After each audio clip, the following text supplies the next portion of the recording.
The reason to start was simple. The quality of the game was impressive. Would they even be able to play other games after this one came out? The player thought, could it really be that much fun? The Last Savior. The commercials for the upcoming game were top-notch. The young man had played it a few days ago, and the graphics were stunning. Passers-by said they wanted to try the game as soon as possible. Everyone was expecting a true masterpiece. There are many different games in the world, ranging from those that have existed for millennia to those that have become an achievement of modern technology. Virtual reality games. The goal of such a variety of games is always the same: fun. Gamers are usually divided into two types depending on what they mean by the word fun. A hardcore gamer is someone who only finds winning a game fun. On the other side of the gaming world is the casual gamer, who doesn't care whether they win or not. But what happens when these two types of gamers play together? These players will never be able to get along, no matter what happens during the game. For them, playing together would be very unpleasant. But what if these two players have to be together until they reach the end? Sometimes the only thing left for them to do is to close their eyes and go with the flow. The young man saw a gaming chair ahead and headed towards it. Sitting down, he assessed the chair and thought it was very comfortable. Everything here is top-notch. Right now, the story of a hardcore gamer striving to become the strongest player begins. Kim Jong-hoon, 23 years old. Like most people his age, he likes to play games. He is a casual gamer, switching from one game to another. The young man believed that there were many fun games in the world that he wanted to enjoy. Kim Jong-hoon remembered the game Real Fantasy. He played it for about 6 months. About a year and a half ago, a game development company released the world's first virtual reality game. 11 years of development and 1 million coins were spent on the release of the MMORPG game. Based on the enormous development period and investment, the result was a blockbuster game. This game was a complete failure. Exactly 1 year later, an unknown company launched the game. The young man behind the gaming chair thought that there was no description of the game, no company credits, and yet the game was released anyway. This is a great way to go bankrupt. Maybe it's because he started playing before everyone else. At first, he wasn't interested, but now everything is different. 6 months ago, he was confused because of some incidents in his life. After 3 months, he came to his senses and started playing again. The young man saw shocking news on television. A gamer had died while playing a virtual reality game. Kim Jong-hoon thought that he was not one of those gamers who eat and drink while playing. But if he died while playing, would he become like that in his next life? However, none of that mattered. It was time to start. Immersing himself in the game, the young man looked around. It was amazing. Suddenly, there was a loud noise that made his ears ring. Realistic aliens appeared in front of the player, with a sign saying that they were the developers of Lhasa. Kim Jong-hoon thought that compared to this game, Real Fantasy was rubbish. The young man saw a slot machine in front of him. Was he imagining things? Was it really a gacha machine? There were no buttons anywhere, so he had to find at least a coin slot. Was it possible to get a kindred spirit with this machine? Before starting the game, the gamer must choose a kindred spirit by drawing lots from this machine. That is why they say that in the Last Savior kindred spirit system, luck is your best friend. All of the Last Savior's content begins and ends with drawing lots. It is a game in which the player's fate depends on luck. The young man did not like this. Suddenly, a nightmare from the past came to mind. Of course, settling accounts is more convenient, but considering how much money he had spent on this game, he didn't want to think about it. Although, on the other hand, Lhasa is the fairest choice when compared to other similar games. Each person has only one account with iris recognition.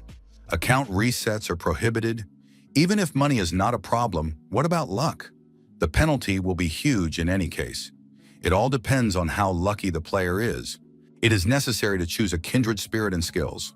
Kim Jong-hoon thought he needed an excellent kindred spirit. There was nothing special about it, so it was time to make a choice. The player now had access to the inventory. Kim Jong-hoon thought that if he got a high-ranking kindred spirit, the skill would be weak. The young man thought that the number of 9-star kindred spirits could be counted on one hand. Kim Jong-hoon prepared to drop a coin into the terminal and caught himself thinking that he was nervous. He was even sweating. Kim Jong-hoon was very happy with the result. He got a golden ball. Could there really be a spirit with 7 stars? The young man wondered, was he really awake? Was it possible to get a 7-star spirit so easily? Kim Jong-hoon realized that he had gotten a 7-star spirit on his first try out of 10. That was very cool. The player decided to take a closer look. As far as he understood, someone should appear from the ball. Kim Jong-un saw the candidates for the role of his kindred spirit. Durkin, 1 star.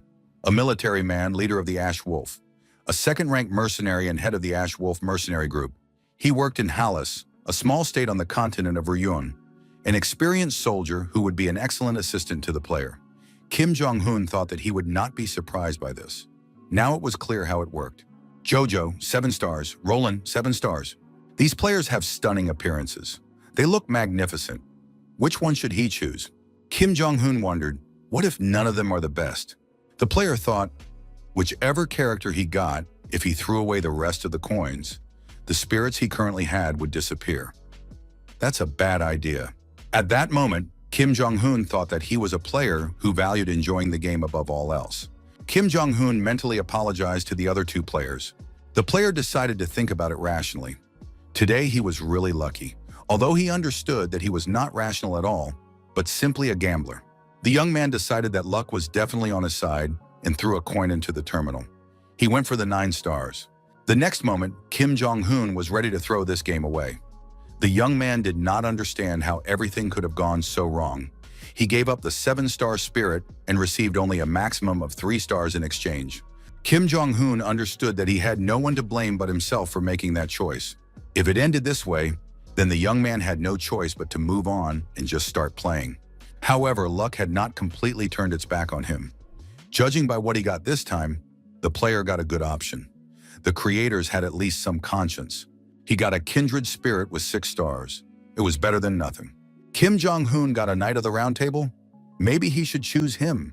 The young man noticed that a spirit with 0 stars had fallen. Kang Jin-ho. It was obvious that this spirit was dressed in modern clothing. How could someone who didn't understand modern people at all act as a kindred spirit? Maybe it was a bug. In any case, it all looked very strange. Kim Jong-un thought he might have seen this person somewhere before. Why did he look so familiar? Our hero understood that this kindred spirit had no special skills or description. He was a player who broke the rules. Morum, fantasy, action. One thing remains the same. No matter what genre it is, the phrase rule breaker can never mean anything bad. Kim Jong-un thought that in any case, there wasn't much to choose from. Our hero settled on a spirit with 0 stars. Kang Jin-ho became more real and sighed deeply. The awakening had begun. Our hero was interested in what kind of person his kindred spirit was. Kang Jin-ho looked at Kim Jong-un and cursed loudly. What was going on here? After listening to the story, the spirit asked again, did this guy really choose him as his kindred spirit? Our hero nodded affirmatively and said that his name was Kim Jong-un. Kang Jin-ho said that all this was very strange. He had just been playing a game until that moment. What was going on? Kim Jong-un said that there was nothing that could be done about it. Apparently, Kang Jin-ho was just a bug. Our hero began to think about casting the lot again. Kang Jin-ho said that he saw himself as a rule breaker with 0 stars. This meant that the Lhasa system recognized him as a kindred spirit. There was no such thing as a bug in Lhasa. Kim Jong-un apologized and said that it was obviously a bug. He couldn't believe that a user could turn into an NPC overnight. Kang Jin-ho said that this was the first time this had happened to him, but he knew it wasn't a bug. The young man said he was sure of it because he was one of the developers of Lhasa. Kim Jong-un realized that this was the player who had been playing the game the longest. It seemed like he had run into some kind of psychopath.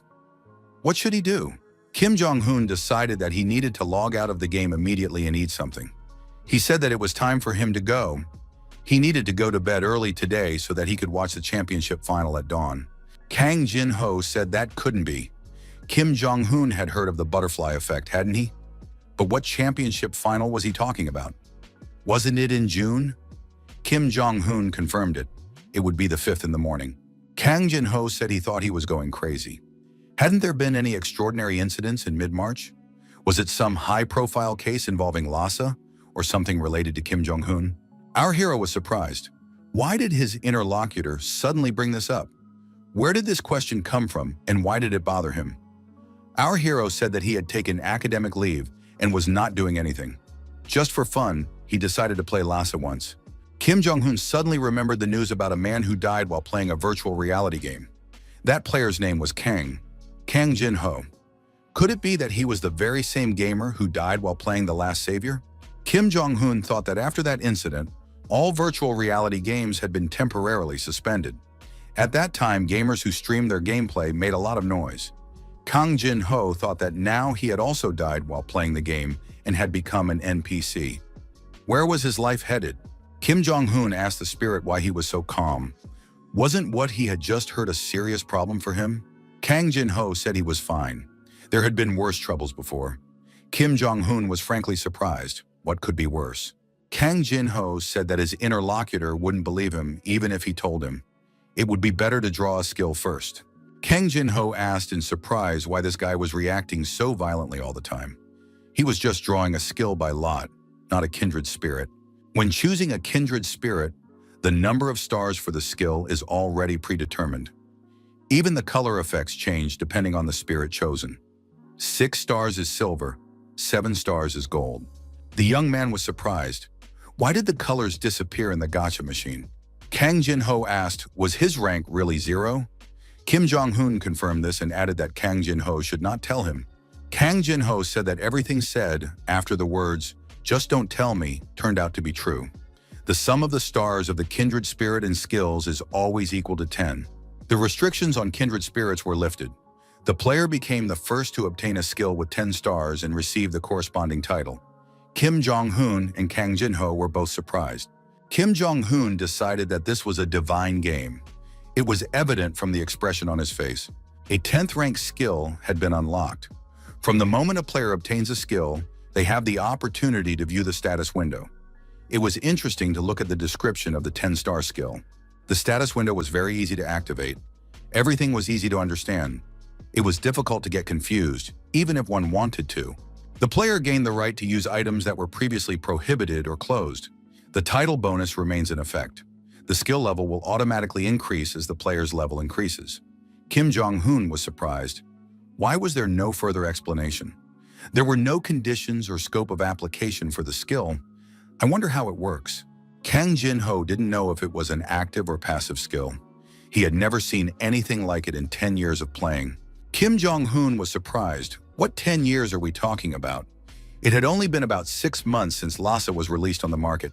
Kang Jin-ho told his interlocutor that he was the main character in this game. Kim Jong-un was offended. Was the spirit laughing at him? Kang Jin-ho said he would explain everything in 30 seconds. Had Kim Jong-un ever read fantasy novels? Our hero nodded affirmatively. Kang Jin-ho said that then he would easily understand everything. So Kim Jong-un knows that there are things in fantasy novels that are considered commonplace. The spirit said that he was a transmigrator with the ability to reincarnate. Kang Jin-ho was surprised at why his interlocutor was reacting so violently. Kim Jong-un asked, if certain conditions are not met, will he be forcibly returned to the beginning? And what exactly are those conditions? Kang Jin-ho said that there had been a failure during the capture. The spirit added that he had challenged the last savior 5 times. Kang Jin-ho noted that he had failed every time. Kim Jong-un said that this was even worse than the plot of a fantasy novel. No one would believe it.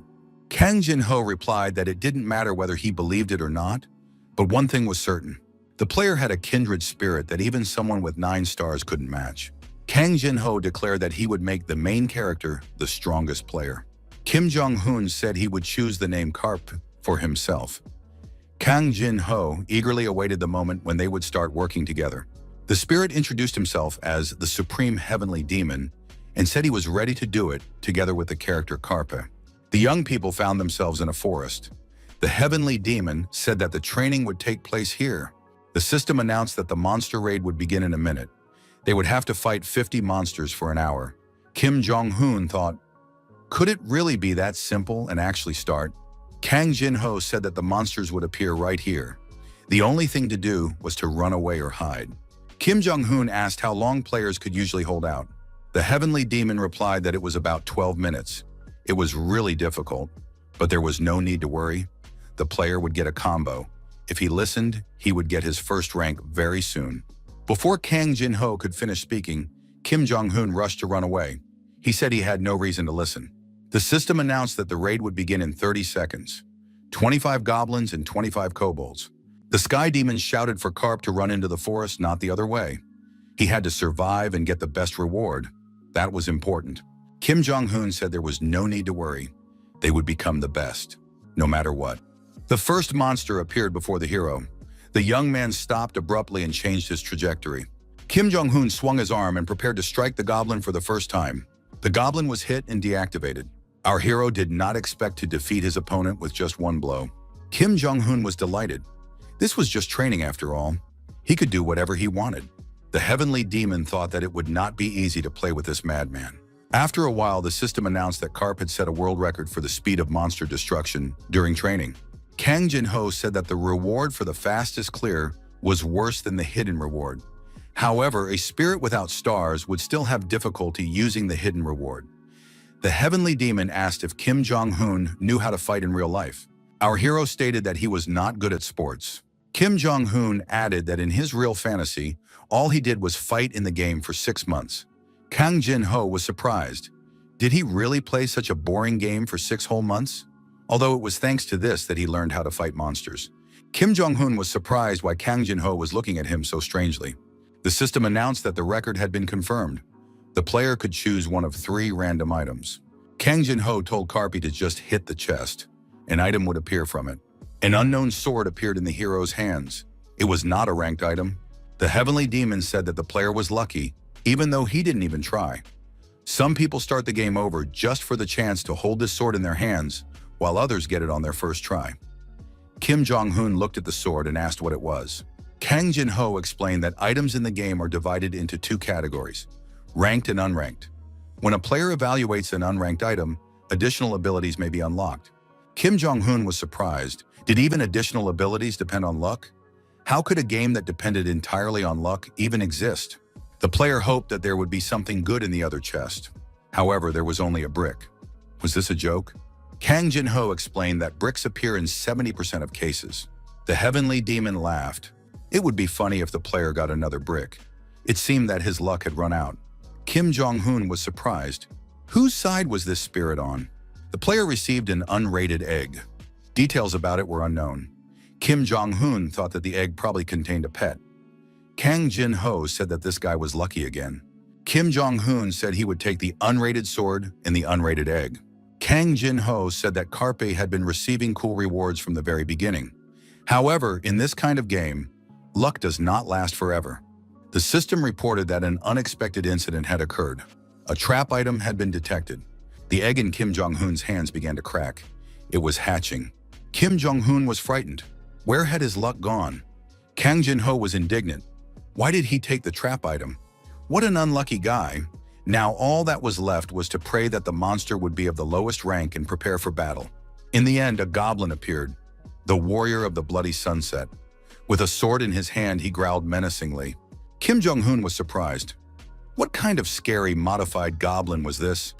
The heavenly demon said they were gone. It was pointless to fight this goblin. Kang Jin-ho said that with Kim Jong-un's current level, he would not be able to defeat this goblin, even if he died and was resurrected. Our hero thought that the spirit was mocking him because of his low level. Kim Jong-un said he would try anyway. He didn't want to die without doing anything. The protagonist gathered momentum and delivered a powerful blow to the goblin's head. However, the goblin remained on its feet and counterattacked. The young man flew far back. The celestial demon asked if the first-level player knew how many times he would have to hit the monster to destroy it. Kim Jong-un replied that he just wanted to win. Kim Jong-un turned to his inventory and grabbed a sword. The attack on the goblin continued. The celestial demon told the player Karpe that an unrated item has no power until it is evaluated. It is better to use a brick. Kim Jong-un decided to continue attacking with the sword. There was no time to change weapons. The celestial demon said that Karp was doing well and should continue in the same vein. The system reported that the item's name and rating had changed due to an additional option. Now it was the Green Skin Destroyer with a heroic rating. Kim Jong-un thought it was just amazing. Our hero dealt with the goblin and said that the game was simply fantastic. Kang Jin-ho thought that this guy was experiencing something that ordinary players couldn't, all thanks to the 10-star skill. The system announced that in 5 seconds the player would be transported to Leysin. The players paid attention to the graphics. This city looked amazing. Was this really a game and not reality? Kim Jong-un suggested hunting monsters and completing quests. Our hero suggested taking a look at the other players. They seemed depressed. One of the players admitted it. The monster turtle turned out to be a tough opponent. Perhaps he had lost someone dear to him. He added that his level had increased, as had his stats. Kim Jong-un said that everything would have been perfect if he had had 10 more seconds. Kang Jin-ho didn't understand what this crazy person was talking about. Celestial Demon said that the last attack had worked. This could be verified by checking the status. Kim Jong-un asked how the Heavenly Demon managed to remain here physically. After all, the abilities of kindred spirits are limited. How did he end up here after training? Karp wondered if it was because of the rule breaker. The Celestial Demon replied that he didn't think so, but he had his guesses.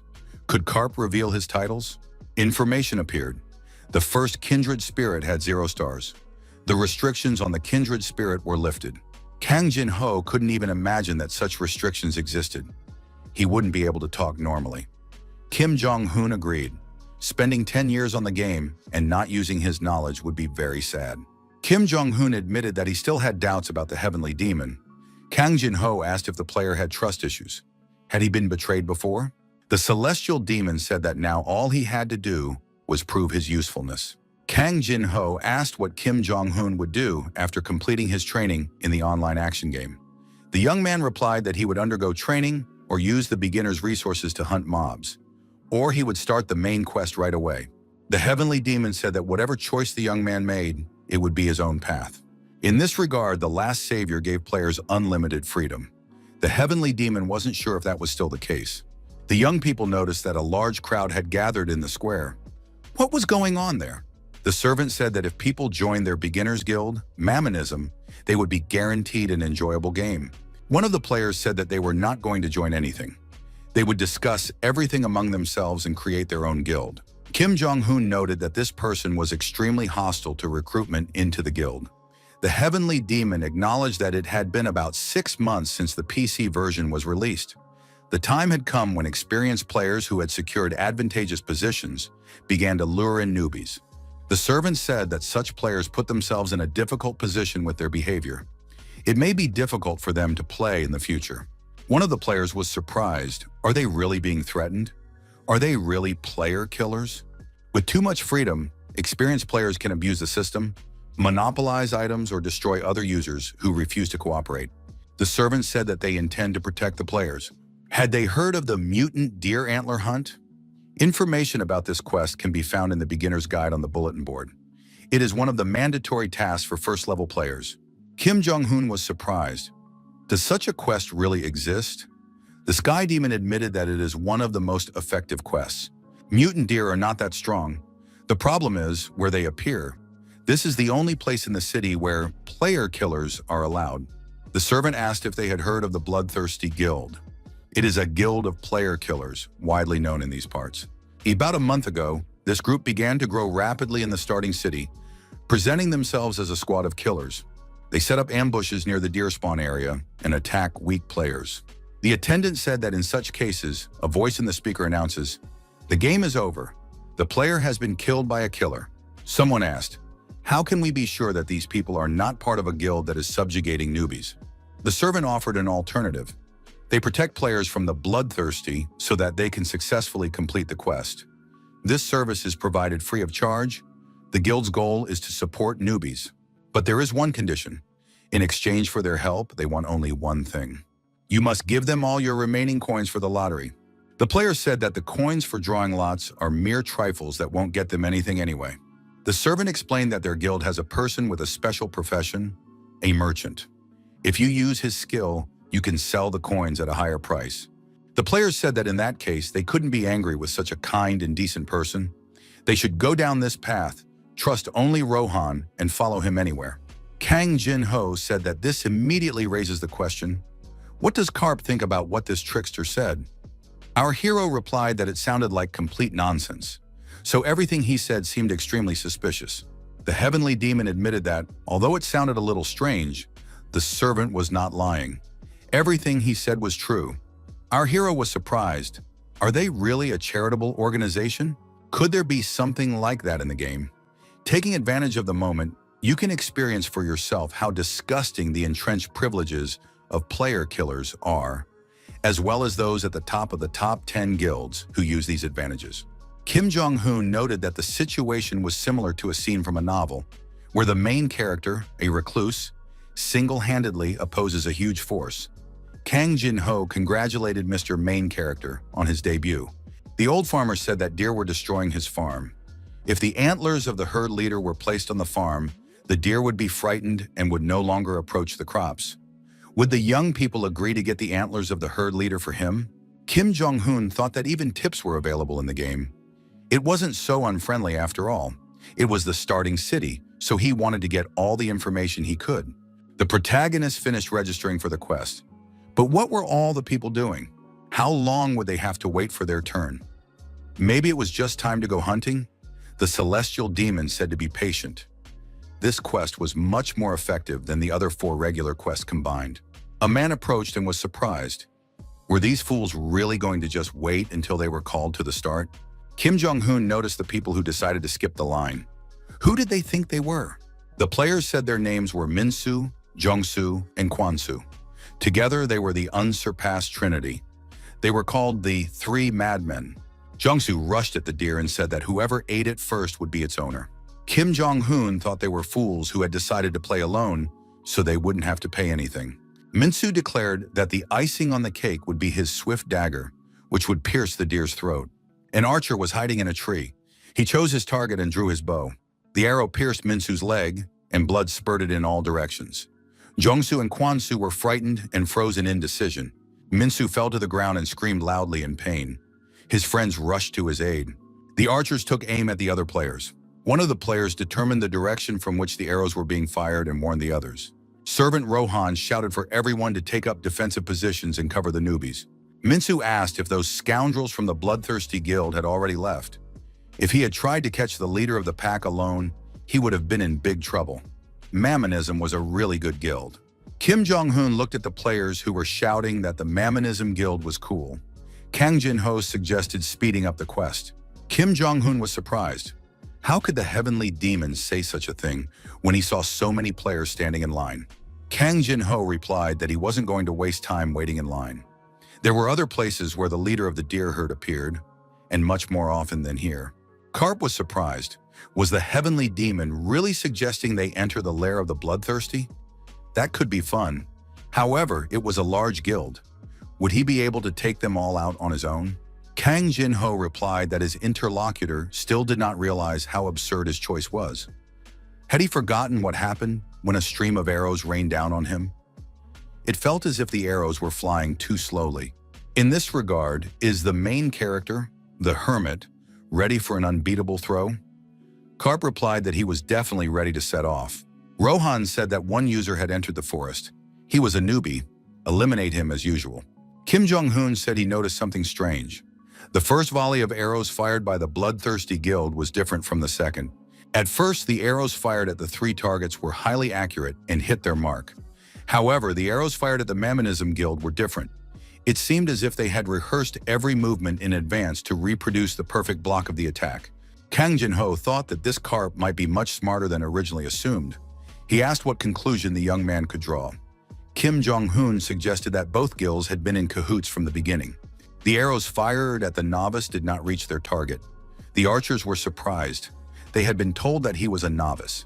Apparently, the information had not been verified. How could someone who moved so quickly be called a novice? He was at least a 10th level.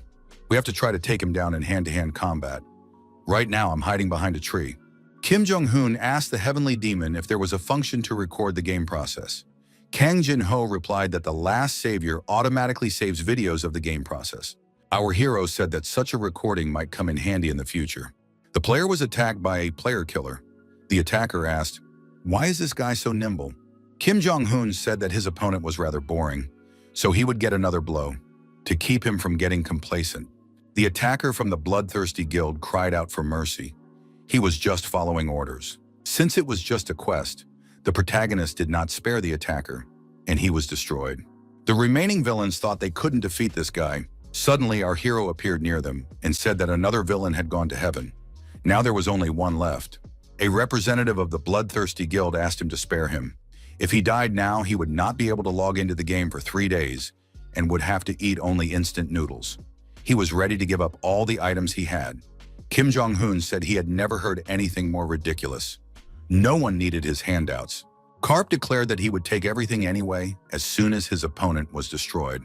Kang Jin-ho wondered why a guy who had never served in the special forces or even played sports was so good at the game. He also said that he had participated in battles in the previously released Real Fantasy. What was his place there? Kim Jong-hoon replied that he had entered the game for a short time and rose to second place. The Heavenly Demon thought that this guy had left all the hardcore gamers far behind. Kim Jong-hoon added that he was in good physical shape and had been very lucky, but after that, he began to fall inexorably. The Heavenly Demon was surprised. Had Karpi really only played budget VR until now? The first generation budget virtual machine was called a tin can. It flooded all the internet cafes because it was cheap. In line with its low cost, the device was widely known for its terrible user synchronization speed. Only a monster could take second place playing with this tin can. Kang Jin-ho thought that by using this player, his experience and information, he might be able to put an end to this game once and for all. However, first he had to buy the latest premium model of the game machine.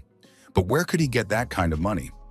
Kang Jin-ho told the player that they first had to collect the items that had been left behind, and then they would talk. Kim Jong-hoon found a coin for the game terminal.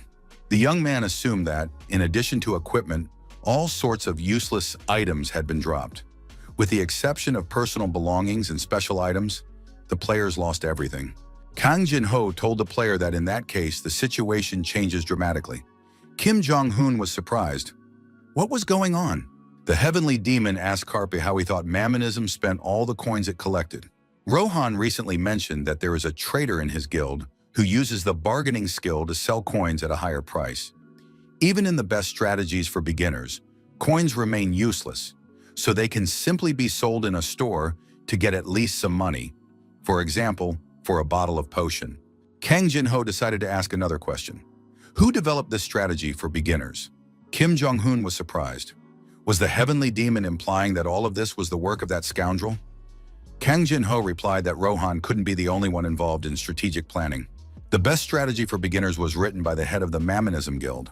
A well-developed strategy is the key to success, but there are pitfalls here too. Strategy is very important information for players. After the game is released, small hints are uploaded to the community one after another. When there are enough of these tips, the absolute strategy emerges. The reasons for writing strategies vary. Some do it for attention, others out of good intentions. Most often, you will find people who use their strategy solely for profit. The head of the Mammonism Guild is one of those who seeks to extract maximum benefit from the situation.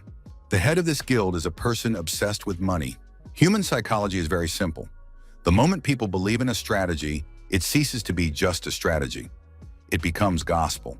In the case of hardcore gamers, everything is much more serious. People who see this strategy will sell all their coins. Kim Jong-hoon noted that there are gamers who are not obsessed with strategies at all. Kang Jin-ho said that in such cases, players are usually targeted by cunning individuals like Rohan, who quietly lure their prey into their nets. Kim Jong-hoon was surprised. Does the Heavenly Demon really think that all this is the creation of one single person? How did Kang Jin-ho manage to figure out such a cunning and complicated plan? The Heavenly Demon replied that it was actually very simple. In about a year, someone from the Mammonism Guild would leak internal secrets. The coins, which everyone considered useless ballast, would actually turn out to be an important component for completing the hidden quest Antique Bazaar, which only appears in the city for beginners. The hidden quest Antique Bazaar is one of the most unique among the many hidden PC quests. Moreover, the appearance time and location of the quest NPCs change each time. The quest opens for a brief moment and then disappears immediately. It may seem crazy from the outside, but the reward is worth the search. All the player needs to do is meet an NPC nicknamed the Antiquarian and give him a random coin. The Mammonism Guild is doing its best to leave users without coins. According to the quest conditions, only one person who arrives first will be able to complete it.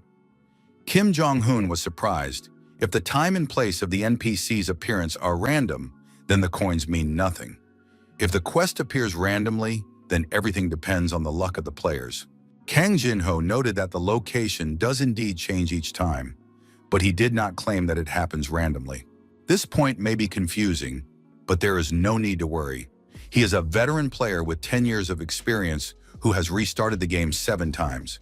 He will take care of everything, and Kim Jong-un can go and get some coins. The player reported to the commander that they had a big problem. Their guys had been crushed. The commander of the Mamonism Armed Forces, Jong Woo-hyuk, was surprised. How could this have happened? Jong Woo-hyuk was outraged at such reckless behavior and asked, what were their losses? The player reported that they had lost 10 men. The commander thought that was quite a significant number. How many enemies had invaded their territory? The player replied that there was only one enemy. Jong Woo-hyuk became angry. Were they really suffering such losses because of a single player? If this became known to senior management, he would have to write an explanatory note, and his bonus would be cut until the end of the year. The commander said that this person was most likely sent by one of their competitors. In that case, it was necessary to send someone against him who could deal with him once and for all. The best player hired by the head of the Mamonism Guild, Hanzo, said he had heard about what had happened. Was it finally his turn to enter the arena? Hanzo was surprised. Why was the commander silent? Did he not need help? Jong Woo-hyuk thought that this guy was dressed up as a ninja again. The commander thought, if he doesn't play along, he won't take a step. That's why he's so difficult to deal with. Jong Woo-hyuk told Mr. Hanzo that his moment of glory had finally arrived. The guild really needed his strength. The ninja told the commander to leave the solution to this problem to him. An opportunity had arisen to repay him for the roof over his head. Suddenly, Hanzo bent over and dropped to the ground. Jong Woo-hyuk asked what had happened. The ninja replied that an old wound inflicted by a man from his past life had started to ache. Hanzo added that even now he remembered his old wounds. Hanzo thought that he had managed to secure a place in the top 100 player killers, but he didn't make it into the top 20 because he mistakenly chose the most important kindred spirit. After creating a new character and winning victory after victory, he was able to achieve everything he has now. However, he has another reason to climb one step higher. God of Battle, a rare fighter who appeared in real fantasy like a comet and immediately rose to second place in the rankings. Hanzo fought him in the arena, but was completely defeated. Then one day the God of Battle suddenly vanished like a mirage, and they never crossed paths again. However, Hanzo knew that he was definitely somewhere here, in the vastness of the game The Last Savior. The ninja said that he would like to fight the God of Battle at least once more. If fate truly exists, then they will surely meet again. Hanzo thought that his memories were still fresh, as if their battle had taken place only yesterday. On that day, the same bright moon was shining in the sky. Commander Jong Woo-hyuk thought that Hanzo was too obsessed with his ideas. It was time for him to grow up. Ninja Hanzo knelt before the magic circle drawn on the forest glade. The system reported that the fire trap had been successfully set. As soon as the target was inside the trap, a powerful flame would erupt, causing enormous damage. Hanzo climbed onto a tree branch and said that the trap was set. Now all that was left to do was wait. Although Hanzo was fulfilling the terms of the contract, he still felt uncomfortable about having to take out newbies. However, once he dealt with this little guy, the contract with the Mamonism Guild would be complete. Kim Jong-un asked the Heavenly Demon if they needed to go a little further to reach the herd of deer. However, he was more interested in whether anyone else from the Bloodthirsty Guild would appear on their way. He wanted to collect more items. Hanzo saw our hero and thought that this was the intruder. He was heading in the right direction. There was only one step left.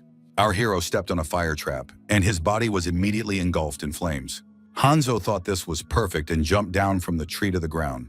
The ninja said that the rookie would most likely hold a grudge against him, but he would still have to deal with this guy here. However, the fire trap was forcibly extinguished, and the ninja was surprised. Our hero was also very surprised.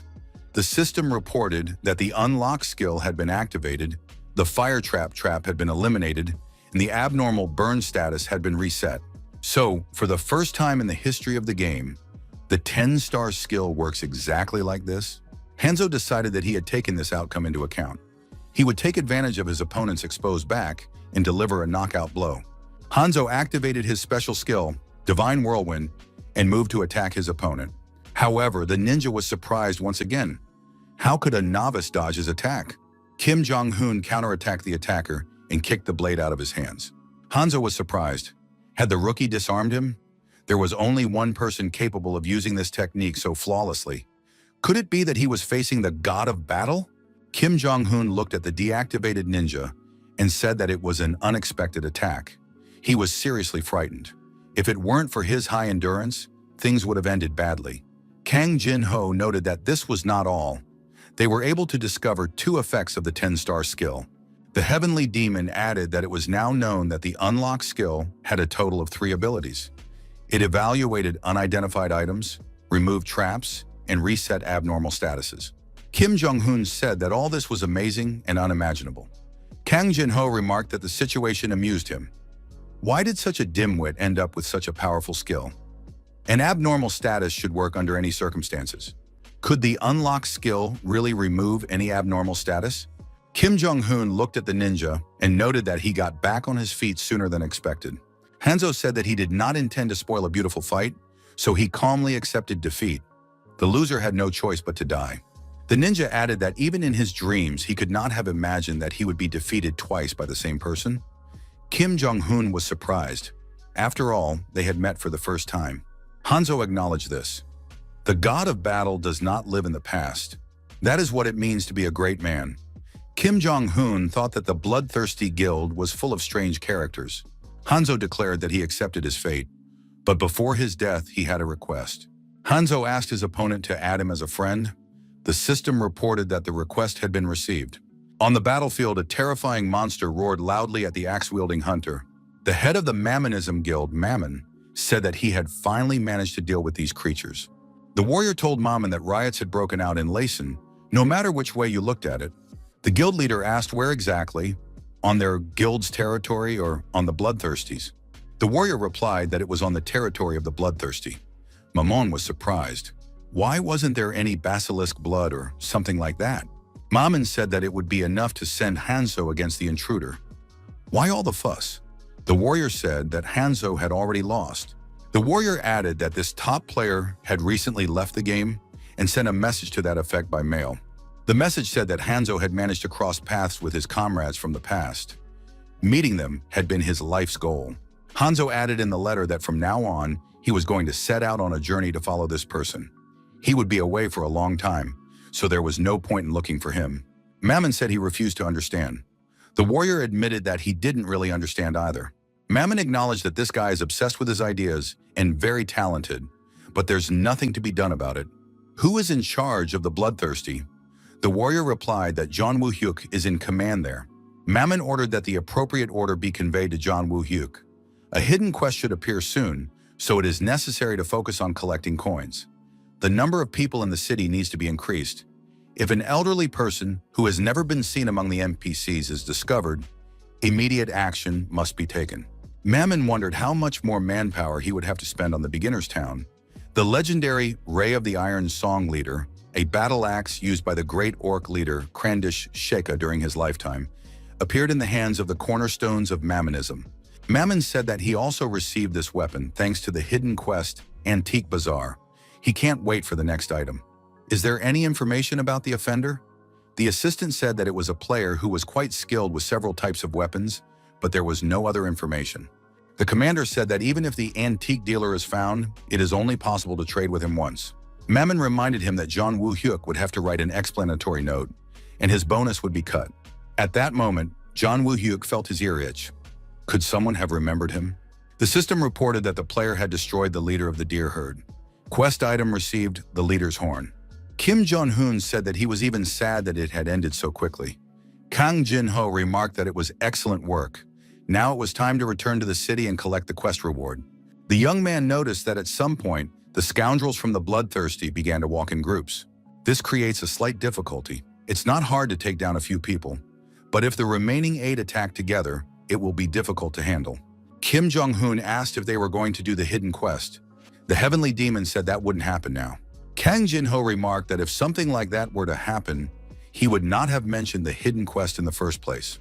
They would go to the right place, located next to the church, if they move clockwise from Central Square at 5 o'clock. The heavenly demon added that for now, the player only needed to work hard to level up. Kim Jong-hoon thought he had hit the jackpot. Speaking of quests, he had a question. Weren't there any story or main quests in the game? Kang Jin-ho said that he would give him the quest that Carpe was so interested in. Kim Jong-hoon was surprised. Why was his kindred spirit only mentioning this now? Kang Jin-ho replied that most of the main quests are given by the kindred spirit. Most quests give items that help the user grow, so everyone tries to increase the affinity level of the kindred spirit. After all, By getting closer to it, you can get something extremely beneficial. Kang Jin-ho added that Carp would not be able to receive a quest from the kindred spirit in any case. These words greatly puzzled the hero. The celestial demon explained that this was because the player's level was not high enough yet. When he reached level 10, he would be able to receive the main quest. Kang Jin-ho said that this is why they now need to raise the player's level. There may be something else hidden in the 10-star skill, so it is worth continuing to research it. Kim Jong-hoon noted that outside the city, everyone was just chasing rabbits and squirrels. Our hero added that there are no real items here that players could collect. The heavenly demon asked the player to show the items purchased at the general store. Kim Jong-hoon wondered what exactly the heavenly demon was going to do here. Among the items were acorns and water from the city fountain. Kang Jin-ho told Carp to take one acorn and put it under a tree. Kim Jong-hoon complied and threw the acorn under the tree. After a while, a hidden monster appeared, a tyrant squirrel. Kim Jong-hoon was surprised. Why was the squirrel so huge? Kang Jin-ho said that with his current stats, Carp would not lose to this monster. This squirrel uses a cheat trick to block leveling up, so the player will have to make every effort to catch it. Kim Jong-hoon remembered wondering why he was only able to level up once after defeating a level 35 goblin. He was outraged. How dare this monster interfere with his training? This was tantamount to signing his own death warrant. Now the squirrel would be destroyed. Kim Jong-hoon received a hidden item, an acorn, but he was not impressed. Kang Jin-ho said that this was not the end. The acorn had to be planted in the ground and watered with water from the fountain. Kim Jong-hoon thought that the acorn was not a hidden item at all. It grew into a huge tree with a hollow. The celestial demon told the player to put his hand in the hollow, where a hidden dungeon called Giant Squirrel's Nest was discovered. The celestial demon asked if the player was ready to sweep away all the hidden items in his path. Some dungeons have a random rating. Although the monsters do not change, much stronger creatures may appear instead. Everyone knows that there is a 6-tier rating system in the game, but in fact there are 3 more ratings above legendary. These ratings are extremely rare. Among them are epic and mythical. Kim Jong-hoon asked what other third rating exists besides epic and mythical. Kang Jin-ho replied that he didn't know either. Until recently, he thought that mythical was the highest. However, he recently received hints about the existence of an even higher rank. The heavenly demon said that he followed the clue and entered a certain dungeon. At that moment, his real body ascended to heaven, and his soul was locked here in the form of an NPC with 0 stars. Kim Jong-hoon said that it sounded very sad. Kim Jong-hoon received the title Discoverer of the Legendary Rating. The monsters in this dungeon are significantly stronger, the structure has become more complex, and the number of traps has increased. Is the player ready to enter the dungeon? The protagonist was indignant. Our hero said that being in a legendary rating dungeon is not the best situation. The heavenly demon was surprised. Why does he think so? Kim Jong-hoon replied that the stronger the monster, the higher the probability of failing an attack in the dungeon. The celestial demon confirmed that such situations occur quite often. Nevertheless, would Kim Jong-hoon still go to the dungeon? Our hero agreed and said that they needed to hurry. Kang Jin-ho was surprised. Why did the notification window show Kim Jong-hoon as the first to enter the dungeon, and not him, who already knew about the dungeon? Our hero suggested that in this time cycle, the heavenly demon was unable to enter the dungeon. Kang Jin-ho confirmed that this was correct and explained the reasons. First, there is a level restriction, level 5 and below. In this cycle, he first went through other dungeons, and therefore his level is higher than 5. Kim Jong-hoon asked why Kang Jin-ho didn't come here first, but went to another dungeon instead. Was it because the rewards were better there? Or did he decide to be reborn as a better strategic leader, hinting at NPC endings? Maybe he deliberately went through the dungeon at this stage. Kang Jin-ho replied that it wasn't serious, but there was a second reason. Suddenly, a huge squirrel appeared and rushed at Kim Jong-hoon at high speed. The Sky Demon said he would reveal the second reason. If the dungeon had been rated higher than unique when it opened, he would not have been sure he could complete it. Kim Jong-hoon said that such things should be warned about in advance. The system reported that the defense ram could deal additional damage proportional to the enemy's HP and defense. Kim Jong-hoon thought the squirrel looked disgusting, more like a wild boar. It was fast and agile, but not powerful enough to cause serious damage.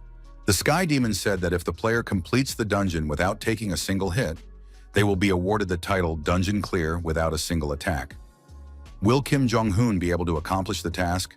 Our hero was determined and said he was eager to complete the task. The tyrant squirrel used the skill aggressive throw, attack power and agility increased, defense decreased. Kim Jong-un thought that because of the defense ram effect, he couldn't strike from behind or at the legs. Our hero took out the necessary item, a small dagger. The young man looked at the monster and said that he needed to determine the point of attack. The tyrant squirrel was defeated. The level was raised and bonus points were awarded. Kim Jong-un said it was crazy fun.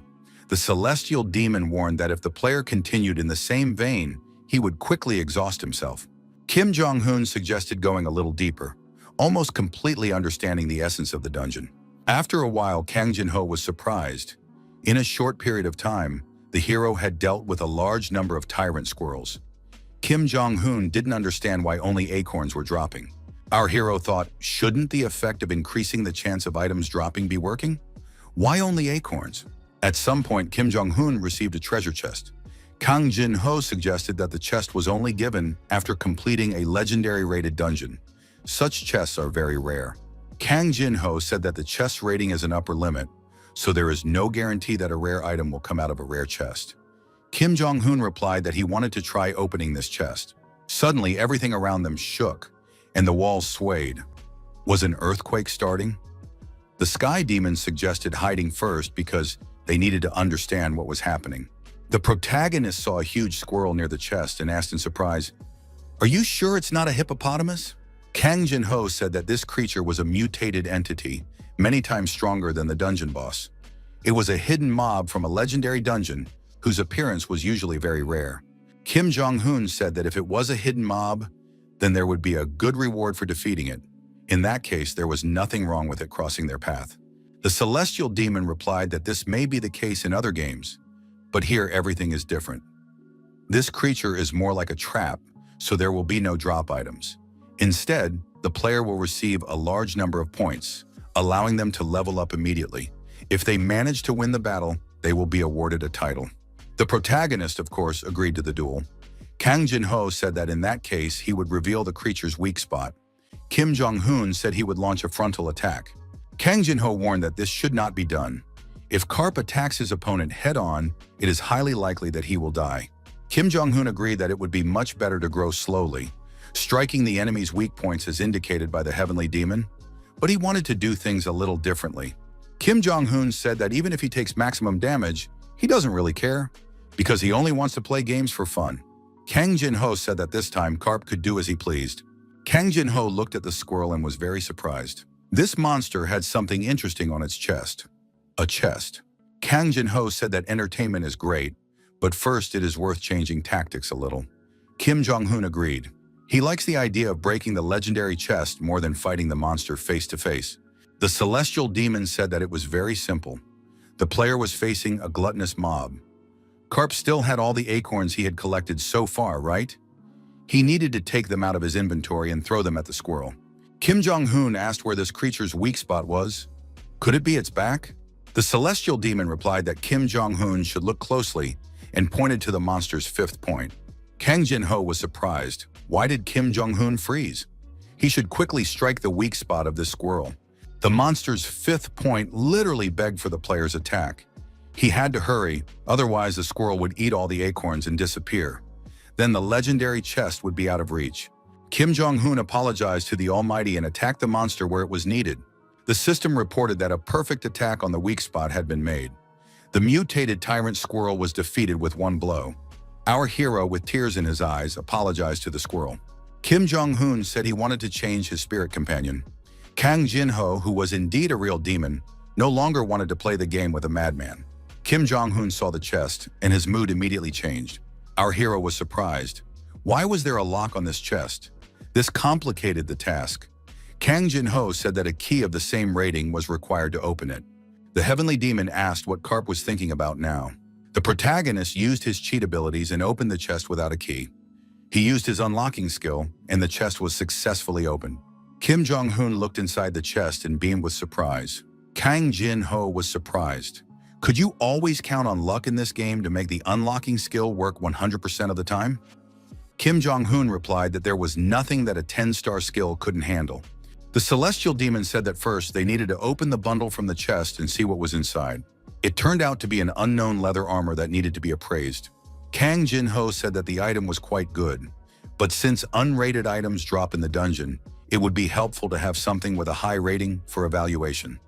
If you don't have a trump card, nothing will work. Kim Jong-hoon noted that the main character was not named that for no reason. Kang Jin-ho told the player to absorb everything he sees. Later, it may come to the point where he unlocks the PC system itself. A 10-star unlock skill feature has been added. Did it work again? The local demon said that the information had been updated. Now you can open the status window. Kang Jin-ho was surprised. Is there a skill that doesn't require payment? In that case, you can use the free chance provided once a day. You should try to evaluate the armor quickly. The smooth leather armor was unlocked. Kim Jong-hoon said that this armor, rated as rare, was quite a good item. Kang Jin-ho added that he was very curious to see how long Carpe's luck would last. It was time to unlock the legendary chest. Inside was an egg. The player said that he knew exactly what was inside. He was afraid of getting a trap item again. Kang Jin-ho calmly said that they would only know after evaluating what the egg was. The evaluation was successfully completed. It was an egg of the magical squirrel Tamias. Kim Jong-hoon thought that he could provoke hatching with the acorn attribute. Magic squirrels are also popular in games because of their usefulness and appeal. Even if he switched to a hidden pet or divine beast in the future, for now the magic squirrel was a good help. Kim Jong-hoon figured he needed to get as many acorns as possible right now. Our hero suggested that they deal with this quickly, as they still have a long way to go. Kang Jin-ho couldn't help but be amazed. Whatever this guy sets his mind to, he succeeds at. Kim Jong-hoon, sword in hand, said that the acorns were on their way. Kim Jong-hoon attacked the squirrel in the rear again and repeated that he had committed a completely shameful act. He couldn't tell anyone what was going on in his heart. Kang Jin-ho said that this guy scared him. The system reported that the player had defeated the dungeon boss, the giant squirrel. The player completed the dungeon without taking a single hit. Now he can receive quests from kindred spirits. The dungeon raid is complete.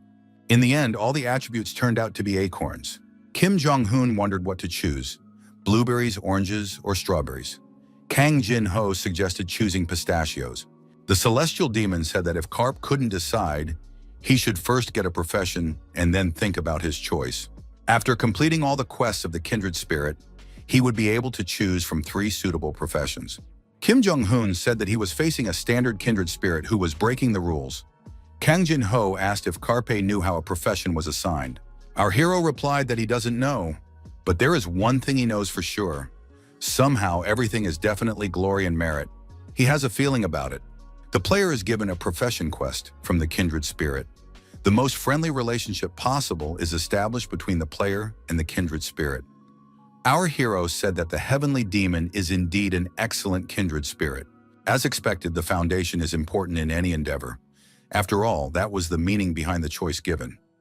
Kang Jin-ho apologized. Kang Jin-ho said that the player's profession tends to be chosen in proportion to the rank of the kindred spirit, but his rank is 0, so this group of professions has its limitations. The heavenly demon added that Carp could also receive quests from other NPCs or acquire another profession by earning achievements. It is also possible to take advantage of the fastest quest, which is available from level 45. Kim Jong-hoon decided that this kindred spirit had completely lost his mind. Kang Jin-ho suggested leveling up by digging in the garden and fishing. He won't do that. The celestial demon told the young man to calm down. He would provide him with good items. First, he needed to focus on the hidden quest, which was just around the corner. He would put whatever he could get his hands on in his inventory and set off. The starting city is Laisan. Kim Jong-hoon saw the player tell the old man that he had obtained the jackal skin he had requested. The old man was very grateful. He said that the next quest was a pack of wolves on the edge of the forest. Our hero reminded the heavenly demon that if he managed to meet the junk dealer, he could randomly receive something from him. Kang Jin-ho confirmed this. The player will be given something from the flea market, and sometimes something incredibly valuable can be found. The heavenly demon told the young man that he could see a junk dealer on the corner of the church. The old man asked if the young man wanted to exchange items. The system reported that the hidden NPC junk dealer had offered a deal. At that moment, other players ran up to the junk dealer. They shouted that someone was already standing in front of the old man. But here, you can accept quests at your own discretion. Kang Jin-ho thought that these were the scoundrels from the Mammonism Guild. However, they were too late. Before they got there, he had to quickly take the reward and leave. Kim Jong-hoon said that he couldn't accept the quest. Kang Jin-ho was surprised. Why was the quest canceled? This was the first time this had happened in his practice. Kim Jong-hoon kept repeating to the old man that he was accepting this quest, that he agreed. The old man asked if the player had a god he worshipped. The player discovered a hidden quest to change professions from the junk dealer, descendant of the Spell King. The junk dealer asked if the young man would mind if they moved to another place to talk. Kim Jong-hoon said he would gladly follow the old man. The heavenly demon thought that this was nonsense again. Could something like this be hidden behind the mask of the junk dealer? The representatives of the Mammonism Guild missed this quest. Kang Jin-ho said that from now on, Karp should talk to himself. When he talks to himself among users, they may think that he is muttering to himself or broadcasting, but NPCs are not capable of making such conclusions. The old man greeted the stranger and said his name was Drek Stein. He is a representative of the Akram Empire. The young man must have wondered why he was pretending to be a junk dealer and where he was spending the coins he had collected. If the player passed the first stage of selection, he could get the answer. After all, the player has no god to serve, right? It is the gods who tempt strangers with a sweet temptation called power. Kang Jin-ho thought, is the old man talking about creatures like him? Are there NPCs that are hostile to kindred spirits? It turns out that even in the information he had accumulated over 10 years, there were far more gaps than he could have imagined. The old man said that the player must be benevolent and not succumb to the temptations of these evil creatures. Our hero said that he had a kindred spirit, the god he served. The old man looked at the information board and told the player to wait a moment. The junk dealer told the player not to worry. As soon as he passed the test, he would be given a very good shaman. Kang Jin-ho was indignant. If he had 0 stars, could he be considered a kindred spirit? The old man invited the player to join them. The descendant of the spellcasting king was of epic class, a special rating given to elements that have a huge impact on the game universe. The spellcaster king. The backstory is activated after accepting the quest. 800 years ago, after uniting the scattered territories of the continent for the first time, he became the first emperor to found the ancient empire of Akram. His efforts brought peace to the continent, but not for long. Something invaded the empire. The old man said that it was a bunch of false gods, creatures that players call kindred spirits. Kim Jong-hoon was surprised. Could it be that the kindred spirits that players believe in so much were actually aggressors? The old man said that the country was torn apart, many people died, but it wasn't just Akram that suffered. After a long and bloody battle, the spellcasting king sealed all the kindred spirits in his heart. However, the king died, leaving some preparations for future generations. Hundreds of years passed and the seal began to slowly crumble. The spiritual essence of those wicked people invaded the continent and they changed history, becoming beings revered by people like gods. Those vile creatures are trying to engulf the continent again, using strangers, the so-called false messengers of God. The old man said he was asking the stranger for help. The old man asked the young man who he really was. Our hero never thought that beating up the bloodthirsty in order to steal coins would be so useful. As for the second point of this stage, help came from a ninja who definitely had more than one kindred spirit. Such background events are completely out of place in a beginner's city. The old man was surprised. Could it be, as the prophecy said, that this guy was the very hero who was supposed to save the world? He told the player to follow him. The third and final stage of the selection would take place elsewhere. There was a decisive reason why the empire fell under the onslaught of the invaders. It was because of the betrayal of some of the leaders. After the bitter defeat, the king realized that his descendants must have a strong will that would remain unshakable in the face of the temptations of those creatures. The old man told the heroes to stand on the magic circle. From this moment on, he will tell them about the final stage of selection that the player will have to go through. The time limit was 1 minute. If the player could hold out, they would pass the test. The ancient magic circle was activated. The old man wished them luck. Kim Jong-hoon told his kindred spirit that all this was a bit unusual. The system reported an abnormal status. The player was mired in pride, and all buffs were removed. Kang Jin-ho said that this was a barrage of debuffs called the 7 deadly sins. Even in this balanced world, everyone survives as best they can. The 10-star skill Unlock was activated. All abnormal statuses were removed. The Change Profession quest from the junk dealer has been completed. The hidden class, Descendant of the Spell King, will be changed to Spell Lord. The system congratulated the player on successfully completing the test. Our hero didn't mind, but why so fast? Kang Jin-ho said that in 10 years of playing the game, he had never managed to obtain a mythical rank profession. This guy got everything on a silver platter on his first try. I'm speechless. Our hero wanted to test the skills of his new profession first. The old man said it was incredible. The King's Spellcaster. Now they had a new lord, the Master of Akram. Our hero was asked to open the box. Inside the box was a magical weapon used by the king, Enigma. The weapon resembled gloves in shape, but acted like a wizard's staff. The player's mission was to pass on the things that the Spellcaster King had left behind to his successor. Kim Jong-hoon was surprised. Could this be the legendary rating? He wanted to try them out as soon as possible. The old man said he liked the player's enthusiasm. To face a powerful enemy, one must be well prepared. The scenario for the quest Relics of the Spell King has been activated. The old man said that while the player was searching, he would continue his research here. The old man said he was studying the coins that belonged to the strangers. This is the only clue linking the strangers to the false gods. Kim Jong-hoon told Dreku that he could help him with his research. The young man with a smartphone in his hand said that all the broadcasts had been very boring lately. There was nothing new. He saw a quest related to the horns of the leader of a herd of deer. The young man said that some newbie must have filmed and posted such a video. The young man watched the video and thought it was all nonsense. How can one person deal with the bloodthirsty alone? Who is he? Is this really an exchange? Is there really such an NPC in the game? Is this really a hidden quest video in front of him? Kim Jong-hoon said that he edited and uploaded the video according to his instructions. Kim Jong-hoon was surprised. 400,000 views. Everyone went crazy. Kang Jin-ho said that all this was happening because of the uploaded video. Karp became a superstar in one morning. Maybe he'll think about getting serious about streaming? Our hero said he did it only to provide Drek with coins. Kim Jong-hoon asked the Heavenly Demon if everything was okay with him the day before, if anything special had happened. The day before, Kang Jin-ho, glancing at the timer, said that time had flown by quickly. Karp had only 30 minutes left. Our hero said that more than 9 hours of the maximum 10 hours of playtime had already passed. His first day of play was intense. Kang Jin-ho said that he wondered what would happen to him when Karpe left the game. He was no longer responsible for several players, unlike other kindred spirits. He only had Karpa. The Heavenly Demon told Karp not to abandon him or leave him. Kim Jong-hoon was surprised. Why did Kang Jin-ho start acting like this?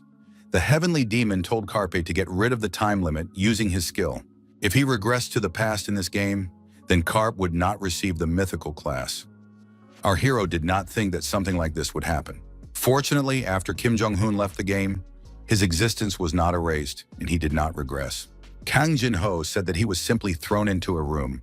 The room where he played computer games before he was stuffed in there as a kindred spirit. He couldn't go outside the room or use any electrical devices like a computer. Maybe it was something like a space created based on memories. Nevertheless, he was glad that the location was not as strange as it could have been. If he got bored, he could quietly read something.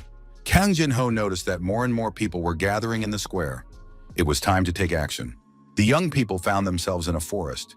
It was quiet here, and there were no representatives of the bloodthirsty ones. Kang Jin-ho assumed that they had gone into hiding along with the Mamanism. Kang Jin-ho told the player to open the status window. Our hero looked and felt a slight pang of conscience. Kang Jin-ho said that if the player intended to continue broadcasting, it would be better to hide all information about himself. After that, the young people looked at the skills window. Magical engineering, elemental mastery, elemental arrow, striking blow. Kim Jong-hoon opened an item from his inventory related to the skill magical engineering. Our hero couldn't believe it. It turned out that acorns glow. The system suggested synthesizing magical materials using magical engineering. Kang Jin-ho decided that it was some kind of production skill. Apparently, the spellcasting king was also good at alchemy. The player managed to pull out a really valuable skill. As soon as word of this spread, guilds would line up in front of Karp to get him on their side. Our hero thought that the organization was just a bunch of weaklings. The strongest would cross the desert alone. The system suggested synthesizing the materials in the inventory. Kim Jong-un thought that the interface was quite simple and could be used intuitively. Kim Jong-un thought that for starters, he could only put 2 items inside. Maybe he could try combining the acorns of flame and ice. Kim Jong-un said that he had chosen his profession primarily to reduce the number of attribute options for his pet. But what should he do if, on the contrary, there were now even more options? There were now a lot of elements, and the system offered various synthesis options. But how could such things be mixed? Kang Jin-ho thought he should stop this player. But in all his 10 years of regression experience, he knew nothing about the unlock skill, the spell lord, or magical engineering. Kim Jong-un told the heavenly demon not to deceive him. He himself knew nothing and almost turned him into a farmer. Why did he need such a talentless spirit? He wanted to change it. The heavenly demon said that Karp was doing something wrong. First, he needed to moderate his enthusiasm and put only 2 pieces. What would he do if he lost all his acorns in case of failure? Our hero apologized. Kim Jong-un laughed and said he couldn't pass up such fun. The heavenly demon thought that this guy would respond exactly like that. The synthesis process was launched. The result was a natural acorn with a legendary rating. A primitive fragment with an epic rating. It all started with the foundation of all existence. A fragment in the shape of an acorn containing the energy of the beginning. Kang Jin-ho continued to wonder, why did this guy already receive an epic rating? In this situation, all the value of the previous 10 years of existence was negated. Kim Jong-un was surprised when he realized that it was an attribute stone. Could he apply it to the magic squirrel's egg? Was he doing everything right? Kang Jin-ho thought that Karp understood everything perfectly.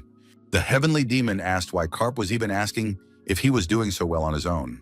Karpi had already grown up, and such a big boy didn't need the help of some worthless kindred spirit.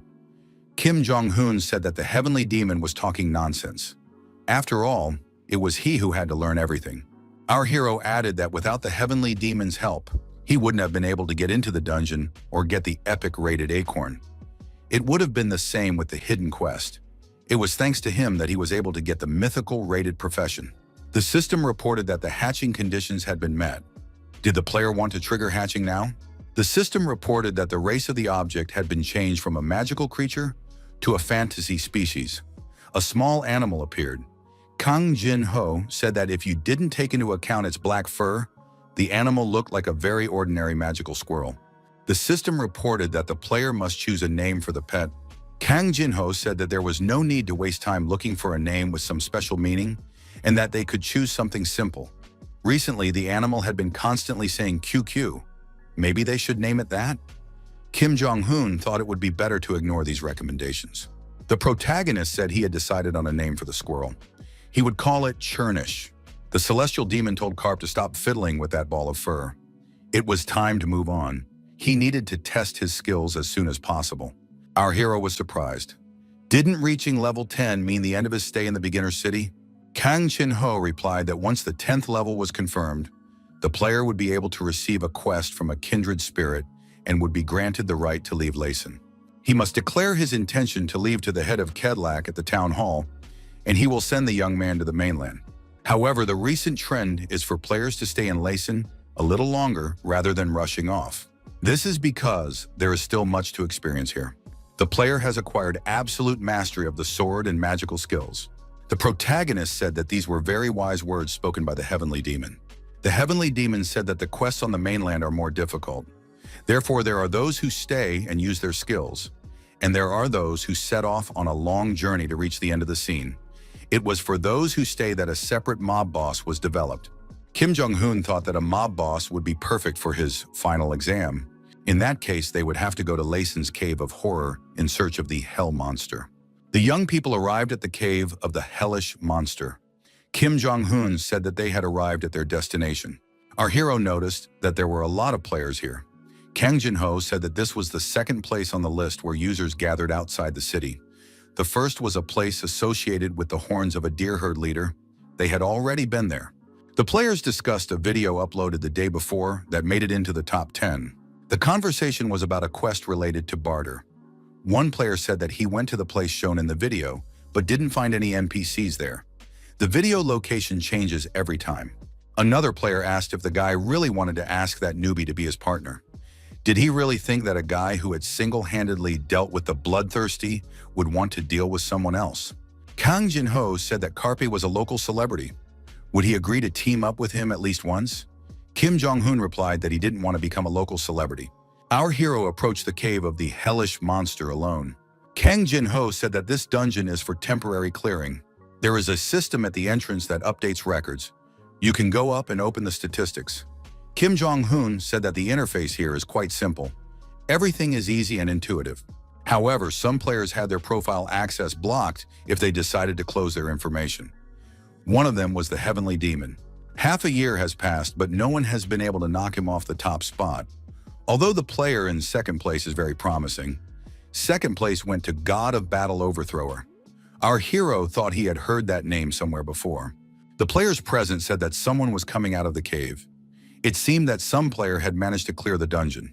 One of the players said, "They finally caught the little dog." Minsu, Kwansu, and Jongsu reappeared. Kim Jong-hoon said that he only saw familiar faces in front of him. Kim Jong-hoon said that there was a reward for making it onto the top list. Kang Jin-ho admitted that the reward wasn't very good. The list engraved on the stone was much more important. If you set a decent record, you could easily join the Guild of Great Merma Masters in the future. The Heavenly Demon said that even if Karp was not interested in such things, as a player with ambitious intentions to become famous, he would want to take up the challenge because these records were eternal. Kim Jong-hoon confirmed his desire to enter the Hell Monster Cave as a solo player. The system announced that the Hell Monster would be summoned in 3 minutes. It was time to prepare for battle. The timer began its countdown. There was nowhere to hide and nowhere to run. The location was perfectly suited for a boss battle. Our hero had the gloves of the Lord Enchanter and the sword Greenskin Destroyer. The young man said that this was the perfect place to test his abilities. The system announced that the Hellhound, the Hell Monster, had been summoned. Kang Jin-ho said that the Hell Monster was a mob with the Flame attribute. Did the player understand what its weakness was? Kim Jong-hoon said he understood and warned Chernish to get ready to go out. Kim Jong-hoon told Chernish to cast a magic spell on his weapon using the Ice attribute. Chernish activated the integrated skill. It increases the magic damage dealt by 8 attributes. This skill also gives the weapon one of the 8 available attributes. Kim Jong-hoon said that this was a buff skill, a striking blow. This skill increases the physical damage dealt by the weapon to the target. The battle began, and our hero rushed into the attack. The hellish monster growled loudly and activated an intense flame.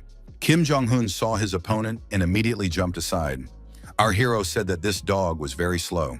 The celestial demon thought that if he added various items and title effects to Karp's current agility, it would only be a matter of time before he began to understand how to act without any advice. The dog activated its hellfire breath and continued its attack on its opponent. Kim Jong-hoon felt confident and said that this dog, by attacking, was begging to be destroyed as soon as possible. Our hero jumped high into the air and, swinging his sword, prepared to deliver a decisive blow to his opponent. Carpe declared that as the dog wished, he would send it to heaven right now. The system announced that the player had defeated the Nightmare of Newbies, the cause of moaning. Hellish Monster. Karp thought that he had defeated his opponent too quickly. One of the players felt that nothing was going right for him today. He couldn't get a team together. Looking at our hero, this guy decided it was worth trying to persuade him to join his team. It was clear at first glance that he was a newbie, so he could be used as cannon fodder. One of the players present reported that a bug had been detected in this dungeon. What was going on here? Kang Jin-ho asked Carpe how he could strike an enemy as soon as he showed weakness. Our hero replied that he had gotten a little carried away. He had planned to test other skills and did not expect the dog to die so quickly. For defeating the hellish monster, the player received the skin of a hellish chain dog and a core of hellish flame. Only 2 items and no equipment? Kang Jin-ho said that it was not worth being greedy. Initially, the hellish monster does not drop any equipment, and in general, it is very rare for anything to drop. The protagonist was surprised. Where did Chernish run off to? Chernish immediately understood what to do and found a hidden Easter egg. 40 gold coins were obtained. 10 beginner's recovery potions were also obtained. The system reported that the player also received a beginner's strength elixir. Kang Jin-ho advised Karpa if he had already drunk everything, it was time to set off. The young people arrived in Layson. Our hero said that it was always very noisy here. The harsher the reality, the more lively the game should be. The Last Savior is a game that perfectly satisfies the desire to escape from reality. Kang Jin-ho said that it was no coincidence that the number of users exceeded 500 million. Our hero admitted that at the beginning of the opening, everyone was excited about this game. Now the reason becomes clear. This is a place where people, society, and life exist. Not just a game space where monsters are hunted with swords and magic. The so-called other world is Lhasa. Once you set foot on the mainland, the story changes immediately. PK characters are allowed in most areas. When users from all over the world gather, even the slightest carelessness cannot be tolerated. Kim Jong-un asked Kang Jin-ho if they would definitely be able to send them to the mainland this year. The head replied that the players should not worry. There are no special procedures, so they will be able to move to the mainland in 5 minutes. One of the players said that today was the release date of the Kindred Spirit app. It must be installed immediately after exiting the game. If you miss a notification from your Kindred Spirit, you will have to shed many bitter tears. Kang Jin-ho said that Kindred Spirit is not able to notify users about every quest that appears, because compared to the number of users, the number of Kindred Spirits is negligible. One Kindred Spirit can have hundreds of thousands of users under its wing. That is why this app was created. Kim Jong-un said that one thing was now clear to him. This app would not change the fundamental situation. Laysan Kedlak, the head of Laysan, was interested in whether the players were going to leave Laysan. If they leave this city, it will be very difficult to return. Are they okay with that? Kedlak realized that he was looking at the very hero who had defeated the hellish monster. Kim Jong-un noticed that the head had a frightening expression on his face. Kedlak said that he couldn't send the hero, who had worked so hard for the good of the city, away empty-handed. The young man had to accept a small gift. Our hero received Kedlak's carpentry gloves, rated as heroic. Kedlak said he would like to talk more, but there are people waiting for their turn, so the conversation is over. Now that the portal is open, players can travel to the mainland city of Luang. Kedlak added that the gods would bless the player's journey.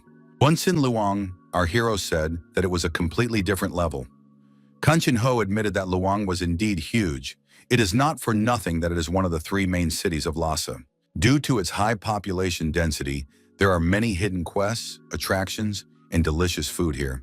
Carpe told the celestial demon that they still had unfinished business. Kang Jin-ho thought that this guy also had an excellent memory. Kim Jong-un reminded him that the Kindred Spirit had mentioned special skills. Ordinary skills can be acquired naturally in various ways during the game, while special skills can only be learned through a Kindred Spirit. If the relationship between luck and the Kindred Spirit is the most important factor, then this is confirmation of their shared history. Kim Jong-un said that they get along very well and showed maximum sympathy, so he wants to get a special skill. Kang Jin-ho felt ashamed at that moment and wanted to bury his head in the sand. The heavenly demon told our hero that he could, of course, grant him a special skill. However, this special skill would have the same rank as the Kindred Spirit, 0 stars. Kang Jin-ho added, in addition, skills are usually determined by the profession of the Kindred Spirit. What kind of worker does the young man represent to the heavenly demon? Kim Jong-un thought, maybe he is an unemployed person who traded his life for Lhasa. Kang Jin-ho said that Carpe understands everything perfectly, although these words hurt him. Kang Jin-ho agreed to try, but the player should not expect anything worthwhile. Kim Jong-un said he was looking forward to the 0-star skill that the unemployed person would give him. The system reported that a quest had been received from a kindred spirit to obtain a special skill. The relationship with the kindred spirit was at its limit. The quest was sold automatically. The player received the special skill, repeat 0 stars. The quest was repeated 33 times. Kim Jong-un said that now he really didn't understand anything. Carp and the heavenly demon thought at the same time. Could it all be because of Kang Jin-ho's regression? Kang Jin-ho said that the system was too toxic. How could it treat him this way? Kim Jong-un suggested that he calm down and check the skill description. Kang Jin-ho said that from this moment on, they would have to figure out exactly which repetition they could perform. First, they needed to catch the first mob they came across and test the skill on it. Perhaps that way they would understand something. A lightning bolt was activated on the coast of Luana. The monster affected by this skill screamed loudly. The system reported that the player had destroyed Merman. The level was raised and bonus points were awarded. After a while, Kim Jong-un said that he had already reached level 12, but still hadn't found any clues. The protagonist stated that all possible options for using the skill had been tried, But nothing had worked. Kang Jin-ho said that there was nothing to worry about. There was no need to rush. For now, they could continue with the quest. Kim Jong-hoon suggested that in this quest, they should first find the NPC. The system said that they needed to find Gaius. But how could they find an NPC in such a huge city with only a name to go on? You have to pay the price for a mythical rating. Kang Jin-ho asked if Carpe was refusing to complete this quest. Our hero said that quite the opposite was true. His desire to complete this quest had grown even stronger. The information was updated, and now the location of Gaius is displayed on the mini-map. Gaius is a gravedigger who should be in the cemetery behind the western gate. Our hero was surprised that he was able to obtain the necessary information so easily. Where was the charm of an exhausting search? Kang Jin-ho objected that an easy solution to a problem was a good thing. Those who try to complicate their lives from the very beginning are like perverts. Our hero used the portal at the eastern gate and found himself on the opposite end of the city, at the cemetery near the western gate. Straight ahead, our hero saw a hut and assumed it belonged to Gaius. Kim Jong-hoon knocked, opened the door, and apologized for the disturbance. He immediately smelled the scent of lemon coming from inside. The owner asked, "Is the smell too strong?" But he hoped for understanding. It was the only way to get rid of the stench of death. The gravedigger Gaius asked what had brought the guest to such a gloomy place. Our hero thought he needed to say something. Maybe he should just ask for information about the legacy of the spell-casting king. Gaius saw the gloves on the guest's hands and said he couldn't believe his eyes. The old man said that Gaius, a resident of the Akram Empire, welcomes the descendant of the Spell King. The system announced that the quest, Legacy of the Spell King, had been completed. A follow-up quest would be issued. Kim Jong-hoon thought that these quests were completing themselves. He didn't even have to do anything. Gaius expressed his joy at finally being able to give the descendant of the ruler a relic that had been passed down in his family from generation to generation. Gaius said that the relic left by the Dark Spell King was hidden not far from here, in the center of the cemetery. This place is called Luan's Pit. Originally, Luan's Pit was a place that did not exist. The people of Akram secretly guarded the king's relic here. However, about 150 years ago, a city called Luan was suddenly built, and the local lord designated this place as a cemetery. From that moment on, a problem arose. The king's relic contained powerful mana. As corpses began to accumulate around it, the undead began to rage. Kang Jin-ho thought that the first relic he received in the starting city was Enigma. Probably the next relic would be of a similar level. Those without any power were unable to fight, so they settled here as gravediggers to watch over this place. At some point, the energy of death became so strong that it became almost impossible to enter the ruins. Gaius noticed that with a few ingredients, he could create an artifact that would protect the player from the energy of death.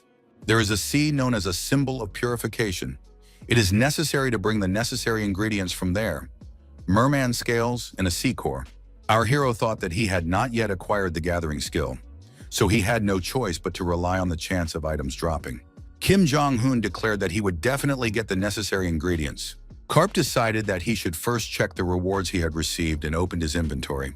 Kang Jin-ho was surprised when he realized that the player had been given skills as a reward. Skills are usually acquired by leveling up. When you change professions, you can get one skill pack for every 5 levels. Everything is random, from which skills will appear to whether they can be exchanged. Kang Jin-ho told the player that there were 5 cards inside the package he received. The protagonist was delighted. However, only one could be chosen. The protagonist was upset. Kim Jong-hoon said he was ready to start the lottery. After laying out the cards, the young man said that now all that was left to do was make a choice. The main thing was to avoid skills with 2 or 3 stars. The system announced that the player had received a card with the 2-star skill, Lightning Bolt. Kang Jin-ho thought that there were days when Karp reacted appropriately. Our hero was extremely upset. Kim Jong-hoon wondered why there was no second chance. Kang Jin-ho explained that the moment the player drew a card, the other cards would disappear. The system reported that the skill had been activated. The heavenly demon was surprised. What was that? Could the skill really be activated in such situations? Tama suggested. The protagonist now understood the essence of the repeat skill. The company's employees monitor the PC, but none of them have the authority to interfere with the game. Surprisingly, the game continues to function. Kang Jin-ho was surprised. Was Karp really going to throw away this chance? Kim Jong-hoon denied it. Kim Jong-un said he was going to find out if the essence of the skills hidden behind the cards was changing. Was there a reshuffle? How many times could repeat be used? Our hero found out that the skills do not change, and their arrangement also remains the same. The heavenly demon suggested continuing to draw cards until something worthwhile came up. Kim Jong-un said he would do so and chose another card. The system announced that the player had received a card with the 7-star skill, Holy Sacrifice. Kang Jin-ho thought that this was no joke. After all, this was a new Holy Sacrifice. Holy Sacrifice, also known as Sacred Grenade, is the strongest skill in the Holy Attribute series when dealing cards. The higher the total MP, the greater the damage dealt. If the skill is applied to a moral or demonic mob, the damage will be colossal. Unfortunately, it was a one-time skill that would be deleted after use. Kang Jin-ho said that it was still in demand. If the young man registered it at auction, this skill would go under the hammer. In that case, one could try to open bidding. Kim Jong-un decided that he was still glad that Kang Jin-ho had become his kindred spirit. The protagonist decided to divide the estimated amount by the number of chicken sets, and his head spun. Kim Jong-un said that he had experienced difficulties due to the lack of money in his gaming wallet. But now everything could work out for the best. Thanks to his kindred spirit, he could now enjoy luxury. Kang Jin-ho agreed that the money issue could be a stumbling block for the player. Kang Jin-ho said that the player no longer had to worry about money. The only thing he needed to do was focus on the game. First of all, he needs to buy a gaming capsule. Does Kim Jong-un have enough space at home to put it? It would be better to get permission from his parents first. Kim Jong-un said that since starting middle school, he has lived alone most of the time. His parents are involved in volunteer work abroad and are now being sent to East Timor. Kang Jin-ho said that if Carpe himself had no objections, then the matter was settled. The heavenly demon thought that this player's unconventional thinking might be something genetic. First, you need to register an account with the auction house, then buy a capsule. The assistant said she was ready to help resolve the visitor's issue and added that he could register his account details here to use the auction house's services. The girl told the player to place his hand on the sphere in front of him. As long as there is a system of transactions between users in the game, there will inevitably be monetary transactions. The PC directly manages cash brokerage operations to prevent fraud between users. Kim Jong-un said that he had always wondered if he could earn money to pay for his subscription by selling something. Now he understands how it works. The assistant said that the registration of information was complete. From now on, the player can put items up for auction. Kim Jong-un asked his kindred spirit if this made any sense. After all, he had no achievements anyway. The girl said that the download was complete and was very surprised when she saw the rank that had been assigned to the player. The assistant congratulated our hero on being assigned the black rank. Kim Jong-un asked what that meant. Players are divided into 6 ranks: black, diamond, platinum, gold, silver, and bronze. This concept is similar to a credit rating, so it can be considered a special rank. The criteria for evaluation is how much of an impact the player has made in the PC world. Kang Jin-ho said that the crystal ball had calculated significant progress, called the mythical rating. The girl said that all registration procedures had been completed. From now on, the player can use any branch of the central office. Our hero couldn't believe that he had made such a huge contribution to the game. The assistant said that it was an honor for her to work with the creator of the new history of PC. The young man can enjoy the game for a long time. The protagonist thought that it was not for nothing that PC was called Another World. Kim Jong-un said that no one would give him a game capsule for free just because he had a black discharge. Kang Jin-ho agreed. Our hero noted that he did not have that kind of money. Kang Jin-ho said that now his kindred spirit would give him a quest related to finding treasure. As soon as he found the hiding place, he could take as much as he needed at the moment. Kim Jong-un approached the office building and thought he had reached his destination. For some reason, the protagonist knew the code to open the safe. Opening the safe, the young man found a bag stuffed full of money. The bag contained a huge amount of money. The young man thought, "Isn't Kang Jin-ho a real madman?" Our hero thought that the more he looked, the more absurd the situation seemed to him. There was even gold in the bag of money. Kim Jong-un asked the heavenly demon, "Did he really hide so much money in the locker room of a sports center? Why take such a risk? After all, the bag could have been stolen." Kang Jin-ho said that there was no better place to store valuables. If you buy long-term passes, there is no risk that someone will track the accounts and steal the money. The most important thing now is to prepare the equipment. you need to buy a capsule. The PC branch in Korea is a store that sells gaming capsules. Shin Bo-hyun, the premium goods sales manager, thought that for the third day in a row, there was no end to the stream of visitors. It was all because of the free Apollo test drive. Why are only insolvent buyers gathering here? Shin Bo-hyun looked at our hero and thought that there was no profit to be made from him. The sales manager said that the Apollo test drive event was over. If a visitor wants to test drive a car, they can come back tomorrow. Kim Jong-un said he wasn't interested in that. He came here to buy an Artemis. After the manager confirmed that the visitor was a black customer, our hero asked if the company representative could deliver and install everything today. He would pay right away. The Artemis gaming capsule is related to the Apollo gaming capsule, which has the best characteristics among PC gaming machines. Artemis is the brainchild of PC developers, and only 3 units are available for sale in Korea. After a while, our hero told his kindred spirit that the gaming capsule had been delivered and installed in less than an hour. Kang Jin-ho said that there was no need to worry, as with money, you can do a lot. Kang Jin-ho said that after Carpe left, the little animal stayed with him the whole time. The main thing is that the summon works without glitches. Kim Jong-un suggested that the heavenly demons start the quest right away. Today, he plans to get his hands on the relic of the spellcasting king. After a while, our hero brought Gaius what he had asked for. The old man assumed that the young man had to work hard, but he was able to bring not only the merman's scales, but also the sea-core. Kim Jong-un said he was just lucky. The sea-core was not a remarkable item. The guy asked what Chernish had in his mouth. The walking bag of luck saved him. Kim Jong-un said that Chernish had helped him a lot, so he would have to buy an acorn. Gaius said that in that case, he would immediately begin crafting the artifact. It would take no more than half an hour. He asked the descendant to check for any anomalies around the pit while he created the artifact. Kim Jong-un, as always in such cases, used his unique research abilities and destroyed 5 skeletons with a single attack. The young man asked the celestial demon why the pit was so huge.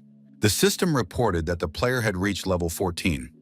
Kim Jong-un said that he had 1 more level to go to get a skill pack. Maybe it would make sense to go to the dungeon after mastering another skill. Kang Jin-ho asked if it looked like carp had been deliberately taken from the hut. Kim Jong-un was surprised. Did it really look that way? Our hero decided to return to the hut. However, on the way, the young man met a bacchante. The girl asked the adventurer to help her find her way. The bacchante said that she was hunting undead creatures. Had the young man seen any mobs nearby? Kim Jong-un showed the girl the direction to the cemetery. Kang Jin-ho thought that Kim Jong-ho would also like girls like this. Our hero said that he just felt uneasy. The protagonist clearly smelled the lemon scent coming from the girl. Kim Jong-un thought that this wild woman smelled like blood. Our hero turned around and ran towards the hut. Now he understood what was going on. Kang Jin-ho caught up with the player and asked what had happened. Our hero said it was all about the smell. Kim Jong-un burst into the hut and saw Gaius lying on the floor. Now Kang Jin-ho understood why Carp had been sent on that pointless quest. This was the only way the game scenario could develop. The system reported that Gaius had been attacked. Those who did not like the presence of the residents of Accra made their move. Our hero told Gaius to wake up and come to his senses. The old man, bleeding profusely, said that those scoundrels had noticed his presence. The old man reached out his hand and said that this was the last thing he could do for his descendant. He asked him to fulfill Akram's will. The young man found himself holding a fragment of a crystal sphere of purification. It was a piece of a purification artifact that had been broken by an attacker. It had a weak purifying ability and was the key to obtaining the artifact of the spellcasting king. Kang Jin-ho said that there was no need to worry too much. Don't forget that this is just a game. It's just one of the events in the storyline. Kim Jong-un said he understood, but that didn't change the fact that he was extremely angry. How dare they touch his relic? Kim Jong-un approached the pit again. There were footprints on the ground that weren't there during the cleanup. Were they kindly informing him that the enemy was already inside? Kim Jong-un confirmed the entrance to the dungeon. After a while, our hero found himself at the location. It was a space filled with the energy of death. Monsters with attributes of evil and demonism were significantly enhanced. Visibility was limited due to an unknown aura. Kim Jong-un thought it was a debuff. However, thanks to the fragment of the crystal sphere of purification, the situation was tolerable. Kang Jin-ho told the player not to act rashly under any circumstances. If he died, it would all be over. Kim Jong-un checked the information board and realized that his stats had dropped significantly. Was it worth investing bonus stats in his stats? Kang Jin-ho said it was a good idea. Maybe the player should explain his plan in more detail so as not to do the first thing that came to mind. First of all, he needed to start hunting mobs. A monster appeared, an enhanced skeleton. It behaved provocatively and was asking for trouble. Kang Jin-ho determined from the red light that this monster's level was higher than the protagonist's. Kim Jong-hoon said he was ready to fight. Our hero activated and used a fire arrow. There was a powerful explosion. However, the monster blocked the attack. The protagonist thought that in this case, close combat would be much more effective. Another reinforced skeleton archer appeared in the combat zone. The protagonist became angry. Had they decided to attack him all at once? Hiding behind cover, the celestial demon said that the skeletons had perfect balance. One attacked, the other defended. Our hero was surprised. Whose side was the kindred spirit on? Kim Jong-hoon thought that he was running out of time and had no idea what the Bacante who had entered the dungeon first had managed to do. Is it possible to destroy individual parts, such as horns or monster equipment, in Lhasa? Kang Jin-ho said that in this regard, players could do whatever they wanted. Kim Jong-hoon said that if the body is weak, it is worth straining the brain. He invests 20 bonus stats in mana. Our hero reactivated and used a fire arrow aimed at the reinforced skeleton. Kim Jong-hoon mentally apologized to whoever designed this dungeon, but he didn't have much time now. The system announced that the player had reached level 15. As a reward, he would receive a lower-class skill pack in his inventory. Kim Jong-hoon declared that now was the moment of glory for the repeat skill. The Heavenly Demon noted that the player had activated a skill related to electricity. Now he could paralyze his opponent. It was the perfect time to test it. Our hero decided to check how much time he had left. After all, they needed to move on quietly. The enemy was already waiting for them, fully armed. Kim Jong-hoon told the Heavenly Demon that they were already on a quest to capture the intruder. Could it be that the intruder is another player who also has their own kindred spirit? Kang Jin-ho replied that this was not the case, because there were also NPCs who had been chosen by kindred spirits. It turned out that the Bacante was an NPC who had a kindred spirit. Kang Jin-ho said that it would be difficult for a player to guess the right moment to attack. Who would just sit and wait for such an important scenario event to unfold? Kang Jin-ho said that there are many fools in PC, so it is better to keep this information as secret as possible. Kang Jin-ho thought that this was a perfect project for Carpe, who never listens to others. Kim Jong-hoon was surprised. Why was the celestial demon staring at him like that? The celestial demon thought that this guy would not be able to hide his identity anyway, because of his skills or weapons. Either way, this is a very important quest. Kim Jong-hoon must survive and finish everything properly. Kim Jong-hoon said that judging by the slightly open door, the person they were looking for was there. They had to continue with this game plot. The Bacante on the other side of the door said that the hero had arrived earlier than she expected. The girl said that she was extremely impatient, so she planned to wait a little longer and then just destroy everything here and leave. However, she was glad that the young man was not late. Kim Jong-hoon only now understood what the timer meant. It turns out that the coffin on which the girl is sitting is a box containing the relic of the spell-casting king. The girl stood up and admitted that she was sorry to destroy everything here. Although she didn't know what was inside, it was undoubtedly something extremely valuable. Kim Jong-hoon asked if that was why she had changed her plan. The girl said that it was important to behave properly. She should get permission from the owner and then take the item. The mad Bacante switched to combat mode. The girl asked if the young man would give her the key to open the coffin. Kim Jong-hoon said that the status window was so red that its appearance alone could scare anyone. The Heavenly Demon explained that such a rich color indicated a difference in levels of more than 35. It was necessary to be cautious and remain vigilant. Kim Jong-hoon attacked the girl.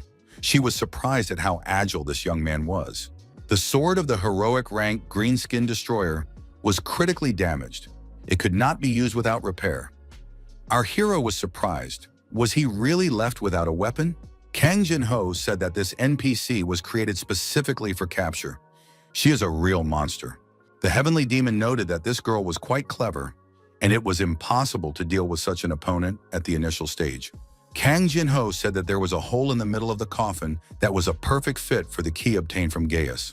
The Heavenly Demon clarified that the condition for completing this quest is not defeating the boss, but returning the relic. In other words, the player must somehow gain access to the coffin. Kim Jong-hoon realized that his task at this stage was to get close to the coffin. Kang Jin-ho said that the first thing to do was to lure the girl out. Kim Jong-hoon called on Chernish. The celestial demon was surprised. "What is this guy doing?" Kim Jong-hoon said he had a question. Kang Jin-ho replied, "No." The protagonist asked if it was possible to damage the monster. Kim Jong-hoon added, if instead of following the plan he simply beat her up, wouldn't he receive a much greater reward? The celestial demon was surprised. Why wasn't this guy doing as he was told? And why did he take a detour instead of going straight? Our hero thought that he was going to use all the buffs at his disposal. Chernish's skill was activated, and the legendary Enigma gloves were imbued with the attribute Darkness. The player used the skill Striking Blow, which increased physical damage. The Bacchante saw her opponent's gaze and said that she didn't like it. The girl took a fighting stance and said that this nobody, left without a weapon, was running straight into her arms again. What was the point of these futile attempts? The Bacchante was surprised. Why did she see the renegade's fist right in front of her eyes this time? The system reported that an enemy with the Holiness attribute had been struck. Significant damage was inflicted on the holy forces. The girl was outraged. How dare this scoundrel touch her body? The protagonist thought that if he couldn't knock the weapon out of his opponent's hands, he should strike as many blows as possible. This was followed by a series of blows to his opponent's torso. Additional damage was inflicted. The player managed to attack the same vital point multiple times in a short period of time. The girl became even more angry and said that she would now finish off this scoundrel and tear him to pieces. Kim Jong-hoon activated and used a fire arrow. However, the girl dodged the attack. The protagonist was surprised. Could it be that his attack wasn't working? The girl used a 5-star automatic magic shield, a skill exclusive to priests. At first glance, it looks like a cheat trick that blocks anything, but this shield has a weakness. When dealing with 3-star skills and below, it's worth the effort. Kim Jong-hoon thought that his elemental arrow skill also had a 5-second recharge time. Should he just insert the key into the keyhole instead of risking his life for nothing? Our hero didn't want to miss out on all the fun. After several unsuccessful attacks, the girl said that this guy was doing useless things. Then the 5-second countdown began, necessary for the shield to recharge. Additional options for the magic weapon Enigma were activated. An ice arrow was used against the opponent, an Enigma option that allows you to use a saved skill without summoning. The girl said, did her opponent really think she could fool her dragon eyes with a smokescreen strategy? Kang Jin-ho looked closely and saw the item around her neck. It was annoying that they could see their opponent's equipment and skills. The Bacchante said that this was a problem because the opponent no longer had any spells he could use. Kim Jong-hoon said she was wrong. He had a trump card up his sleeve. Time ran out and a powerful energy discharge appeared. Call of Thunder had been activated. Our hero told Chernish that it was magnificent. When they return, he will buy the squirrel many acorns. The Bacchante thought that everything would be fine. The shield would recover before the lightning struck, so the damage would be 50%. The girl thought that her opponent's level was low and her endurance was high, so she would be able to hold out for 5 seconds. Kim Jong-hoon asked if she could withstand his attack. The Bacchante was surprised. When did this guy manage to get right in front of her? The system reported that the player had mastered the skill Holy Sacrifice 7 stars. The girl thought that this was the strongest explosive skill, which ignites the user's MP and turns it into damage. Kim Jong-hoon prepared to attack and said he would send her to heaven with one blow. The system reported that the Bacchante had been defeated and the player's level had been raised. The player crushed the one who had never been crushed. Kang Jin-ho said it was a job well done. The protagonist stated that he had defeated the boss by risking his life and hoped that there would be something worthwhile among the dropped items. Among the items was a unique Fanatic Scythe. The scythe destroys the enemy's technique with a certain probability when attacking. Also among the items was the Dragon's Eye. The Dragon's Eye sees through everything. Kim Jong-hoon said that the characteristics of both items are simply amazing. Battle Priest is a fairly popular profession. Exclusive items are very rare and can be put up for auction. The young man was holding the very necklace that had been hanging around the neck of the Bacchante.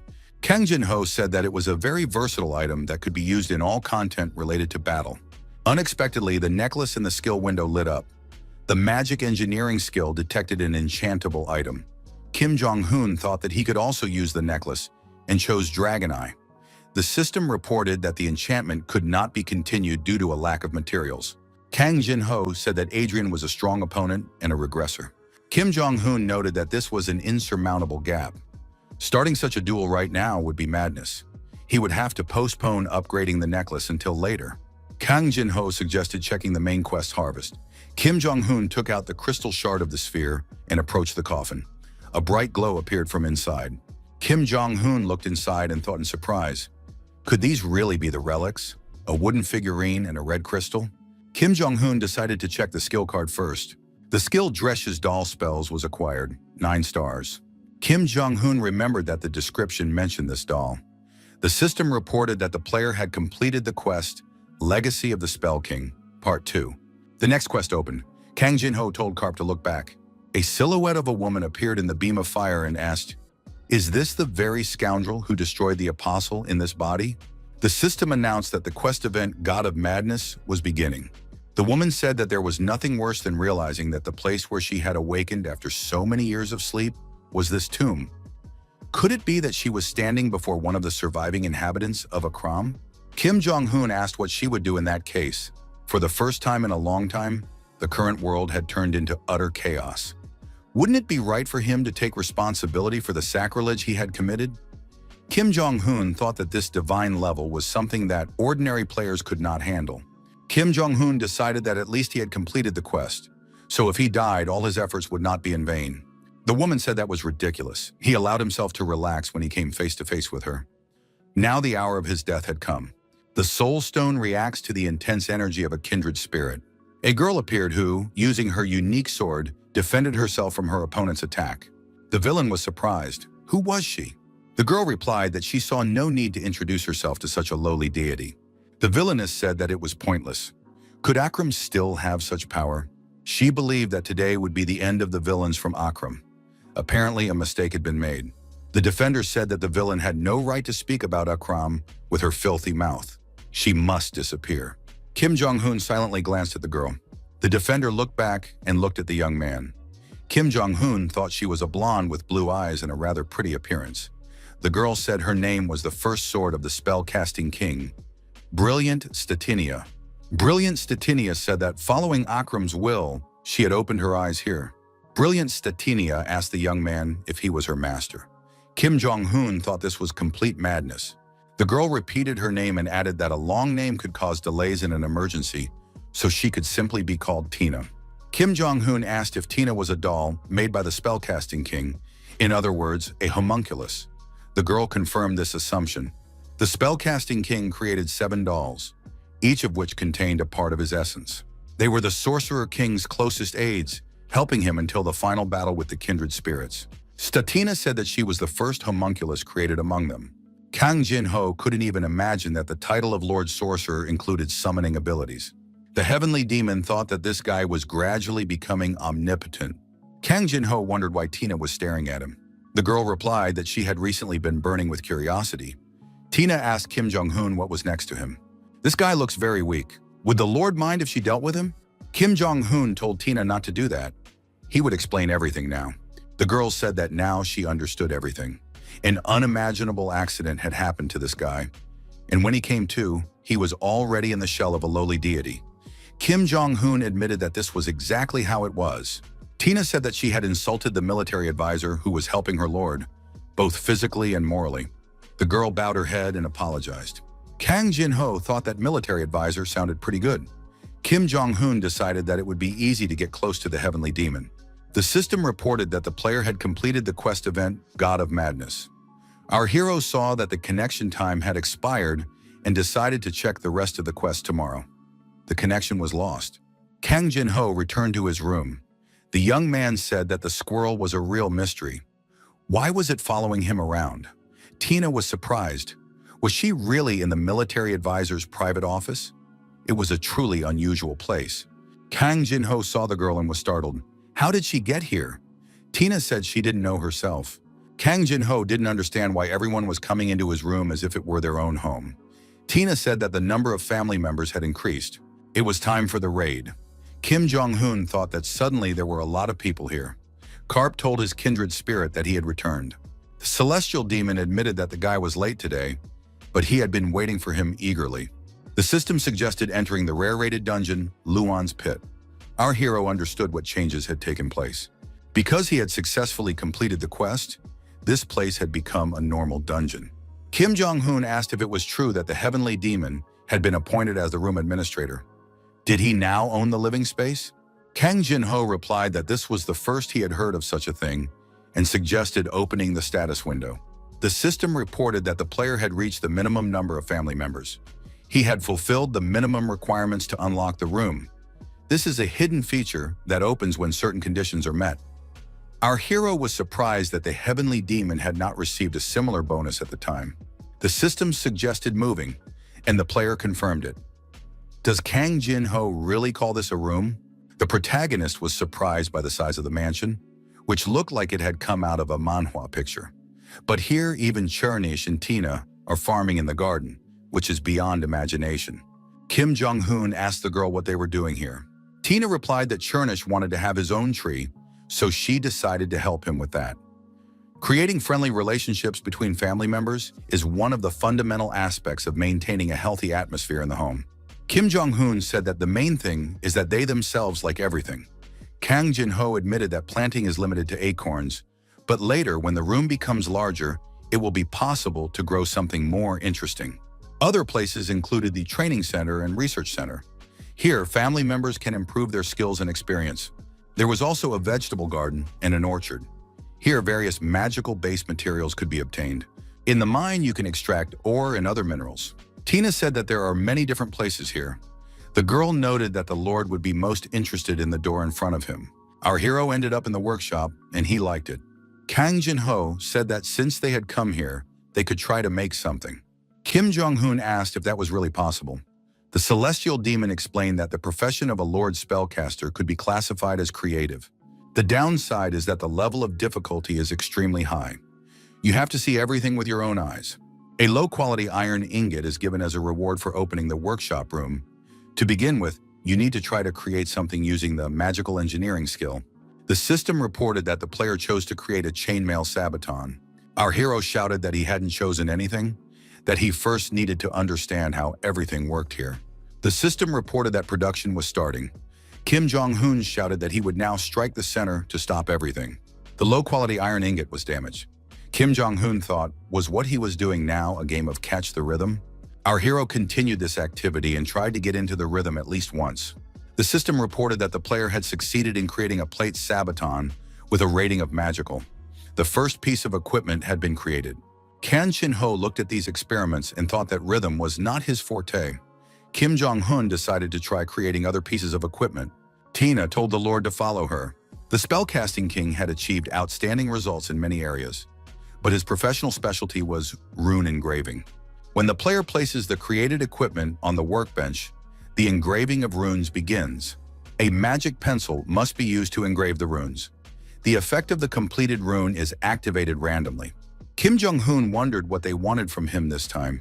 And where was that pencil? Tina said she would explain the process of engraving runes to the Lord. You need to add the magic solution you got as a reward for opening the workshop. The solution is made by melting magic materials in certain proportions. The higher the frequency of the ingredients, the closer it is to silver. Next, the solution must be extracted from the glass using a pencil. Repeating this action several times until the pencil is completely filled with the solution. Kim Jong-un received a fountain pen, so he will have to use it. Tina said that if the Lord steps even a millimeter over the line, the item will be destroyed, but she is sure that the Lord will manage. Kim Jong-un thought that since the production tasks were easy compared to other quests, he was being given a bonus as a production bonus. Thanks to this, his rating increased and new options were added. Kim Jong-un asked where they were going again. Kang Jin-ho replied that they were going to his room. Our hero was surprised. Could he enter it too? The celestial demon confirmed this. When the room function opened, something happened to his own room. Karp must see this. Our hero's surprise knew no bounds. Why was this thing in his room? Kim Jong-un asked if the capsule had suddenly appeared there. Maybe it could be connected. Kang Jin-ho said that it was impossible to connect the capsule now, but he had a suggestion. As the room's functions expanded, it would be possible to connect the capsule to the network. The system reported that various objects could be installed in the room. Various items and effects could be obtained from the installed equipment, but there was no mention of the capsule. Kang Jin-ho said that there is internet access there. However, only internet platforms connected to a PC are available. Kim Jong-un seemed to say that he wanted to stream. After all, Karp has already posted a video from the cave of the hellish monster. The young man said that he edited and posted everything that was worth paying attention to. The heavenly demon suggested checking the views. There were a lot of views. An email address was provided.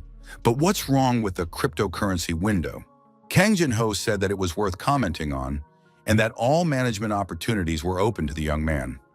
Most well-known streamers actively use the services of management. Management helps with everything from search engine optimization of posts to video editing. Kim Jong-un agreed that it is a pretty good service and saves a lot of time. Should they learn how to use it? Kang Jin-ho said that he could take care of all this. Our hero said that he believes in the powers of this heavenly guy. Kang Jin-ho added that the internet is accessible, so after Karpe leaves the game, he can calmly deal with issues related to streaming. Kang Jin-ho noted that the only thing Karp needs to do is to flawlessly complete the tasks assigned to him. He, in turn, will do everything possible to help.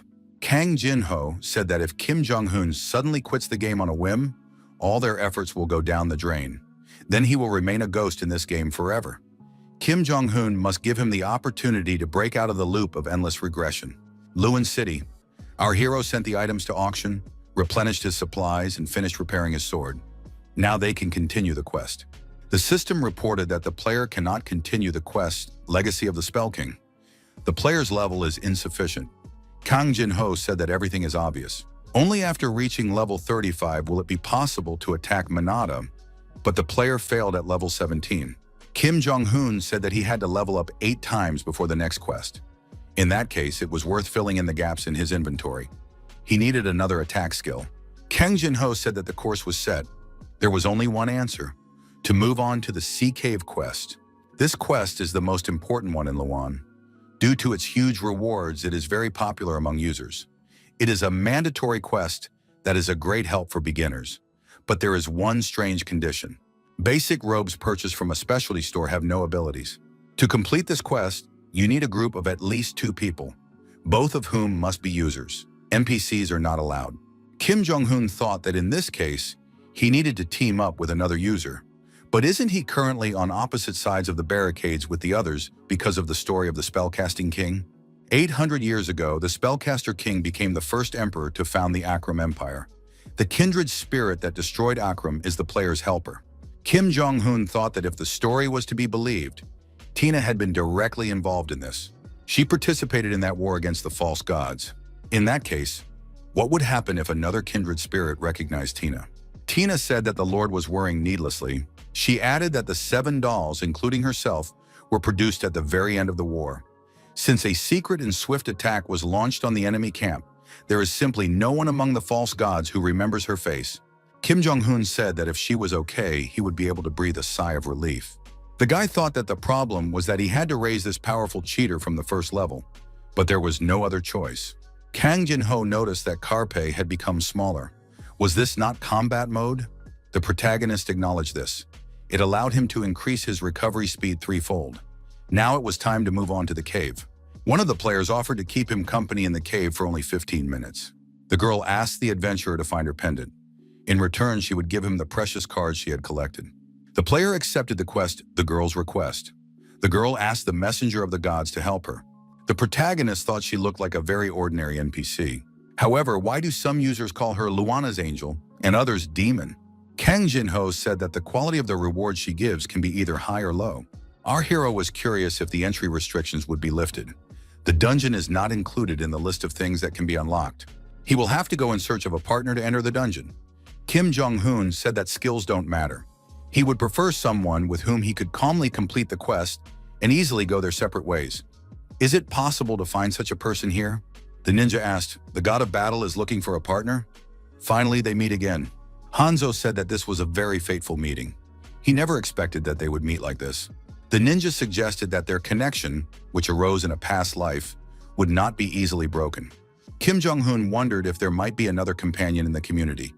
Hanzo said he was ready to provide full assistance. Hanzo turned to the god of battle. Kim Jong-un asked why this guy kept pretending they knew each other. Kim Jong-un asked if this was really the same guy from the bloodthirsty group. Hanzo was delighted that the god of battle remembered him. The ninja reminded him that he was now free as the wind because he had severed all ties with that mercenary guild. Hanzo asked if the god of battle had decided to take on the quest to find the item. The ninja asked if it wasn't better to work with someone the god of battle knew than to try to find common ground with a stranger. Kim Jong-un thought that this guy was actually a good choice for a companion.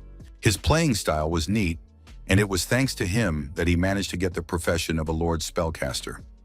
Our hero agreed to take Hanzo as a companion. Kim Jong-un told the heavenly demon that this guy looked pretty good.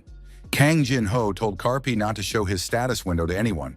The protagonist invested his bonus points in dexterity and mana, but he still had 37 points left. Maybe he could try investing in Dresh's doll spell?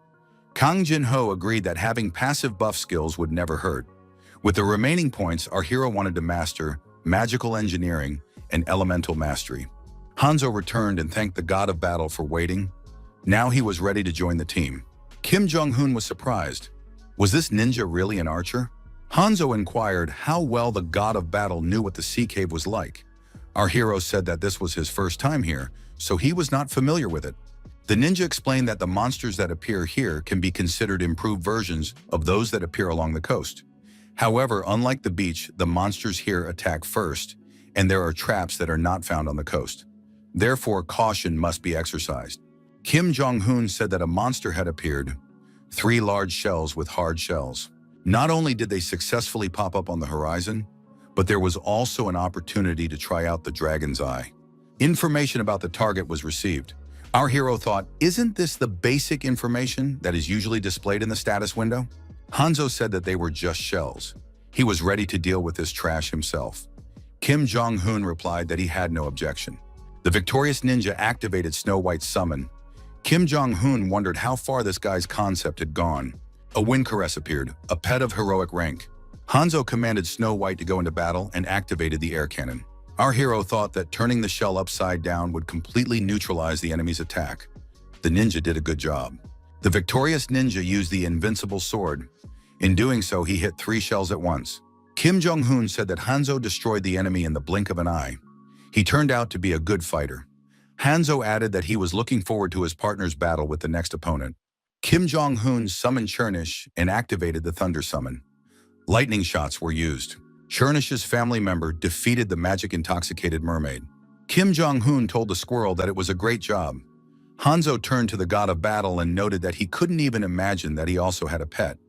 Pointing to the doll peeking out of his pocket, he asked, "Has the god of battle changed his profession to puppeteer?" Our hero replied that it seemed to be true. The young man thought it best to remain silent. There was no telling how things might turn out. The partners approached a fork in the road. It was time to make a decision. Hanzo said they could just go right. The dungeon boss was hiding on the left. Kim Jong-un was surprised. Shouldn't they go there first? The reward would be pretty good. Hanzo explained that it was a very slippery creature.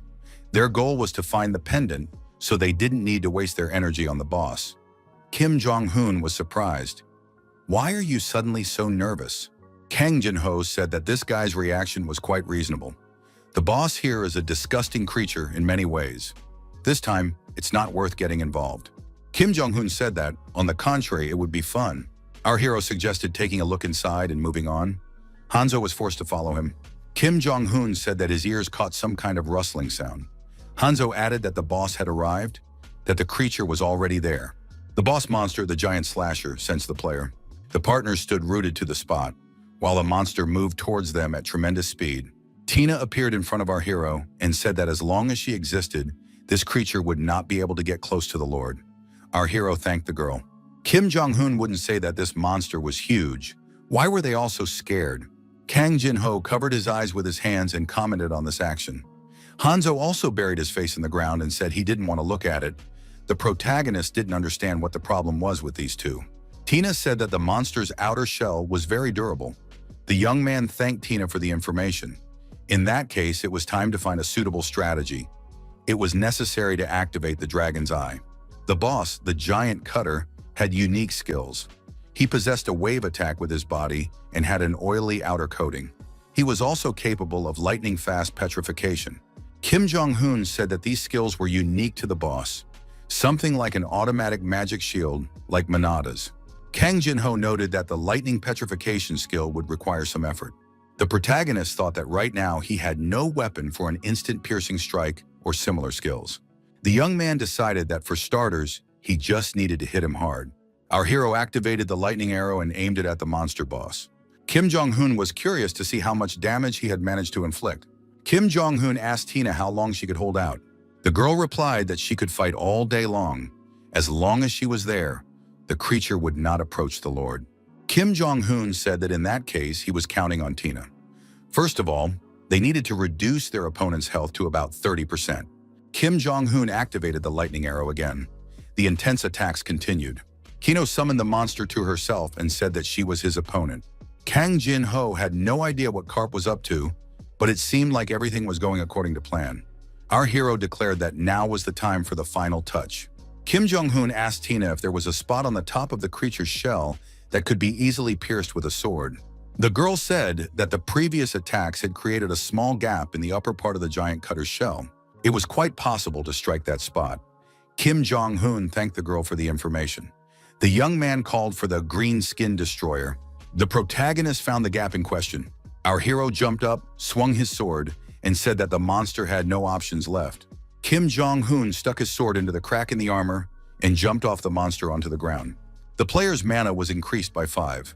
Kim Jong-hoon said, "That's what outer oil coating means," and summoned Chernish. The system reported that the giant cutter had been defeated. Kang Jin-ho said that the player used the sword as a lightning rod. It was a good idea. The player reached level 20, skill points were added. Kim Jong-hoon said that fortunately, she had mastered the elements before entering the dungeon. Kang Jin-ho praised the player. He suggested taking all the loot and moving on. Our hero said that Chernish would take care of everything. Chernish's skill is collecting instinct. He automatically collects items around the player and puts them in the inventory. Kim Jong-hoon said that they had no business left here and asked if Hanzo was okay. Hanzo apologized for appearing before his partner in such an inappropriate state. The ninja said it was time to reveal the truth. He was from the United States, and as a child, he had been bitten by a tarantula. Fortunately, the venom was not too strong, but he was found to be allergic. Hanzo added that he was taken to the emergency room and was barely revived. But since that incident, his body freezes at the sight of insects. It's a kind of trauma. Kim Jong-hoon apologized. If he had known about this tragedy, he would have come here alone. Hanzo stated that a true knight would never leave a comrade alone. If the concept dominates the brain, it is even possible to overcome trauma. The system reported that the player had received the girl's pendant. The quest is complete, and you can receive a reward from the NPC. A portal is created that allows you to move to the entrance of the dungeon or to Luang. Our hero suggested that his companion leave the dungeon. After the stress he had been through, Hanzo needed to rest. Kim Jong-hoon told Hanzo not to be ashamed of being attached to his concept. He is sure that they will meet again if the chance arises. The protagonist quickly said goodbye. Kim Jong-hoon thought that now he had 2 skill packs to unlock. It was a reward for reaching level 20 and a reward for completing the quest. Kim Jong-hoon stated without false modesty that he was a very outstanding personality. Kang Jin-ho wondered if it was necessary to go so deep into the forest to unlock some unfortunate skill. Kim Jong-hoon said that the more people there were, the higher the probability of being exposed. Kang Jin-ho admitted that this player had become overly secretive. Our hero said that he was getting tired of the arrow of the elements, so he hoped that he would find some new offensive skill in the pack. He needed to check the items that dropped after defeating the boss, and then open the skill packs. Kim Jong-hoon noticed that Chernish had a card pack in his teeth. Kim Jong-hoon said that it was a skill pack. If a normal skill is revealed, he will also be able to master it. Kang Jin-ho said he wanted to clarify one detail. In PC, skills can be used not only by users, but also by NPCs. In addition, they also receive rewards, but not for every 5 levels, but for every 10. Users receive a lower class skill pack for every 5 levels, up to the 50th. The game also provides about 8 random chances. This means that most users can get a total of 10 to 12 skills. Users who reach the 50th level will be able to undergo a second status change. And from that point on, a mid-class skill pack will appear, which will drop every 10 levels. Kang Jin-ho said that the 3rd upgrade will be possible at level 150. Kim Jong-hoon asked what the final level of this game is. Kang Jin-ho replied that his personal record was the 4th status upgrade. Tina said that before she lost all her power, she also reached the 4th status upgrade. Kim Jong-un looked at the status window and said he was considering selling the sword. Kang Jin-ho suggested considering the option of giving the sword to a family member. After all, a pet, a member of the family, also needs items. The protagonist said he liked the suggestion. Tina added that it was indeed a beautiful sword. The girl said that it was a great honor for her to receive such a gift from the Lord. In the future, she would continue to glorify the name of the ruler to repay his kindness. Before opening the skill pack, our hero appealed to the heavens and asked for help from all the gods of the world. Kang Jin-ho couldn't believe that a 6-star skill had dropped in the lower class skill pack. He had been playing this game for 10 years, but he had never had anything like this before. It wasn't fair. The protagonist decided to check the skills he had already mastered and open the status window. Kim Jong-un said he saw light at the end of the tunnel. Kim Jong-un reported that he had gathered almost all the necessary materials except for one. But where could he get it? Kang Jin-ho said he had one idea. To do this, they needed to catch that particular mob. At the end of the beach, under the moon, there was a hunting ground called Sea Forest.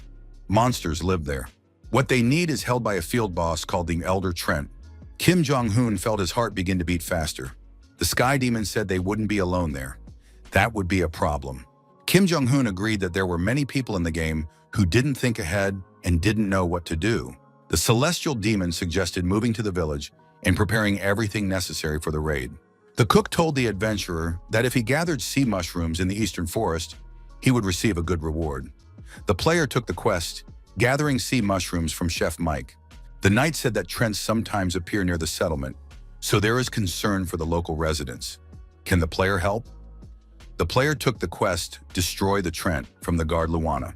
Kim Jong-un noted that there are many Trents here. He sees many quests related to them. Kang Jin-ho said that this is why the sea forest will be crowded with people. Kim Jong-un thought that everyone was eager to destroy the boss. Luck also plays a major role here. An old man approached our hero and said that they hadn't seen the descendant of the spellcasting king in a long time. The old man suggested moving to another place, because there were too many ears and eyes here. Our hero found himself in the place where he passed his first test to change his profession. The old man said that Akram's humble servant was requesting an audience with the Spellcaster King's first sword. Kim Jong-un thought that the Spellcaster King Dresh was the founder of the country. Tina, his former right-hand woman, must also be a legend. The old man couldn't believe that he was seeing the legend of the Akram Empire with his own eyes. Even if his soul flew to heaven right now, he would have no regrets. He needed to use the memory spell to keep this moment in his heart forever. Kim Jong-un said that Drek was putting them in an awkward position. Tina didn't like his attitude. She felt like she was being mocked. Drek apologized, saying he had behaved too recklessly. But he had come here to deliver something to the descendant of the spellcasting king. A gift box appeared, which was given for reaching the 20th level. Kang Jin-ho said that this was a bonus concept, the essence of which was that a reward was given for every 20 levels. Our hero asked the heavenly demon what he thought. Would there be anything mythological in here? Our hero decided to open the box. Its contents glowed, radiating light. Grok received a special small potion from Akram. The box also contained Akram's magical robe. Our hero saw a radar there as well. It was an ancient radar restored by Akram's scientists after long research. The player received a blueprint for the radar. The method of creating the radar is recorded in the magical engineering skill. Kang Jin-ho said that special potions are more effective than their basic counterparts. Outerwear is a piece of equipment that is considered on par with a necklace or ring. All of this is quite difficult to obtain, so the player is very lucky. Among other things, the radar is an item that can be used in boss raids. If other users find out about this, they will collapse in a fit of rage. Kim Jong-un said that his problem was that he was too good. Kang Jin-ho thought that was too annoying. Drek suggested that the player liked his gifts. Drek said he had urgent business to attend to, but he would be staying in the city for a while, so the young man could come to him if he needed anything. Drek said that they had noticed the appearance of the heir to the spellcasting king. Kim Jong-un was surprised because only the residents of Akram knew the truth that he was the Lord Sorcerer. This meant that there was a traitor within Akram's secret society. Kim Jong-un said that he now had a supply of potions, so there was no need to go to the general store. Kang Jin-ho noted that in that case, they had saved a little time. Now they could go hunting for the oldest Trent. The raid mob is very strong. Kim Jong-un agreed that it was strong, but not as strong as the Mad Bacante. Kang Jin-ho reminded him that only up to 4 players in a team can participate in raids. If the team exceeds this number, it is necessary to form a core. However, the conditions for this are quite troublesome. You need to obtain permission from the local lord and pay taxes on the territory. It's more like a campaign to collect gold from users. Our hero assumed that he would only be able to go on a solo raid if he proved that he could handle alone what usually requires the participation of 4 people. He is fine with that. It's just a pity that there is no healer. He will have to rely on potions for now. The protagonist said that he would like to move forward with ease. Is there any way to improve DD? Kang Jin-ho replied that it would not be difficult to arrange. The streets of the business district of Luana. The heavenly demon said they were almost there. All they had to do was turn right at the next intersection. The protagonist was suspicious of this place. A passerby said that it was the best workshop in Luana, a smithy run by Gary. The assortment included weapons for every taste and color. You could choose the best quality products. Kim Jong-hoon thought it was an ordinary smithy. Kang Jin-ho clarified that it was a weapon shop, a defensive equipment store. Here was a street of workshops where various goods were produced. Karp said he liked their enthusiasm. But wasn't his equipment good enough? The heavenly demon was surprised. Did Karp really think he had brought him here just to pick up an item? To reach their destination, they needed to go a little further. This was the street of enhancements. Kang Jin-ho said that today was the player's memorable first enhancement day. Enhancement and destruction are inseparable. To be able to deal more damage, you have to take risks. All enhancement points have the same probability. The game also has enhancement insurance, so you can try your luck. The protagonist asked what rank in PC is considered 100% success. The heavenly demon replied that it all depends on the rating. If they were dealing with a heroic rating or lower, it would be the 6th rank. Kim Jong-hoon asked if it was enough to have only weapons and gold. Tina said that wasn't quite the case. A special component, an enhancement stone, is required for the enhancement process. It is usually sold at enhancement points or dropped by mobs. Tina added that among the nobility of Akram, there was a family that rose to the position of marquis solely through blacksmithing and enhancement skills. It was a nobleman responsible for enhancing high-ranking equipment. Her equipment had also been enhanced by this family. The girl added that it was truly a legendary item. The Lord's sword was the best in the entire universe. Kim Jong-hoon suggested ending the argument and going somewhere. The young man pointed to the nearest place. It was pleasing to the eye. One customer complained that he had an unlucky hand. His equipment had vanished into thin air. What should he do now? The employee apologized to the respected customer. The young man reminded him that he had warned him in advance. Amplification could be dangerous at their station. Kim Jong-hoon wondered in surprise what the essence of the situation was. Kang Jin-ho reminded him that all enhancement points had the same probability. However, to be precise, there was one place where the amplification insurance was 1 unit less than in others. This was the very point. Here one could get a new quest. The station employee said that the customer had been unlucky again this time. Kim Jong-hoon approached the young man and said he would like to ask about the enhancement. The employee thought they were in big trouble. It seemed that this visitor had mistaken him for his client. The employee apologized and suggested that the young man go inside quickly. The young man said that his family had been involved in enhancement for generations.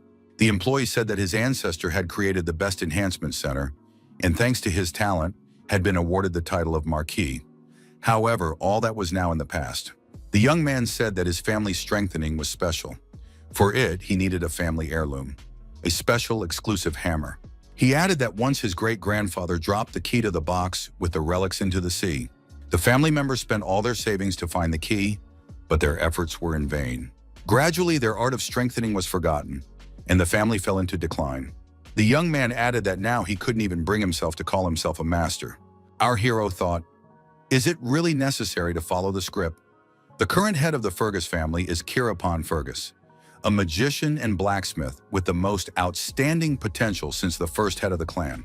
The young man said he had a request for the adventurer. If he found the key, could he bring it to him? In return, he would give him the best reward. The system offered a new quest. Kim Jong-hoon realized that he was dealing with an NPC with a hidden quest. Our hero said he would help Fergus. The quest was accepted. The protagonist always wondered why the situation was so unusual. It turns out that they are dealing with an NPC with a hidden quest. Kang Jin-ho told Karp not to delude himself into thinking that he was the only one who had received it. If the quest was given in such an open area, then there were probably already several million people who had decided to take on the challenge. Our hero declared that he was no longer in the mood. Each player would try to complete this attractive quest in their own way. Kim Jong-hoon thought, if he increased his likability, perhaps Fergus would give him some additional information. Of the more than 500 million users who had passed through Luang, not a single one had been able to find the location of the key. This meant that the search method was incorrect. Kim Jong-hoon asked the heavenly demon if he knew where the key was. Kang Jin-ho said that the key was right in front of him, but circumstances prevented him from getting it, even though he knew where it was. Suddenly, everything around them began to shake. Was it an earthquake? Fergus was surprised. Was this the first time the adventurer had encountered something like this? In that case, his surprise was quite understandable. The young man said that in that case, the adventurer should follow him. He would show him everything. Our hero looked ahead and was surprised. Was this an optical illusion? A huge water dragon emerged from the depths of the sea. Fergus said that this is one of the 4 disasters, the king of sea dragons. Sometimes it rises to the surface of the water to bask in the sun or shake off dirt from its scales. It is a fairly quiet and calm creature. This dragon never comes ashore and quickly hides underwater. Kim Jong-hoon thought that with such a level of fear, it could well claim the title of one of the strongest in PC. Kang Jin-ho reminded him that Karpi had asked about the location of the key. The celestial demon added that the key was in the belly of this creature. It was quite possible that this dragon's level exceeded 400. It was not created to be caught.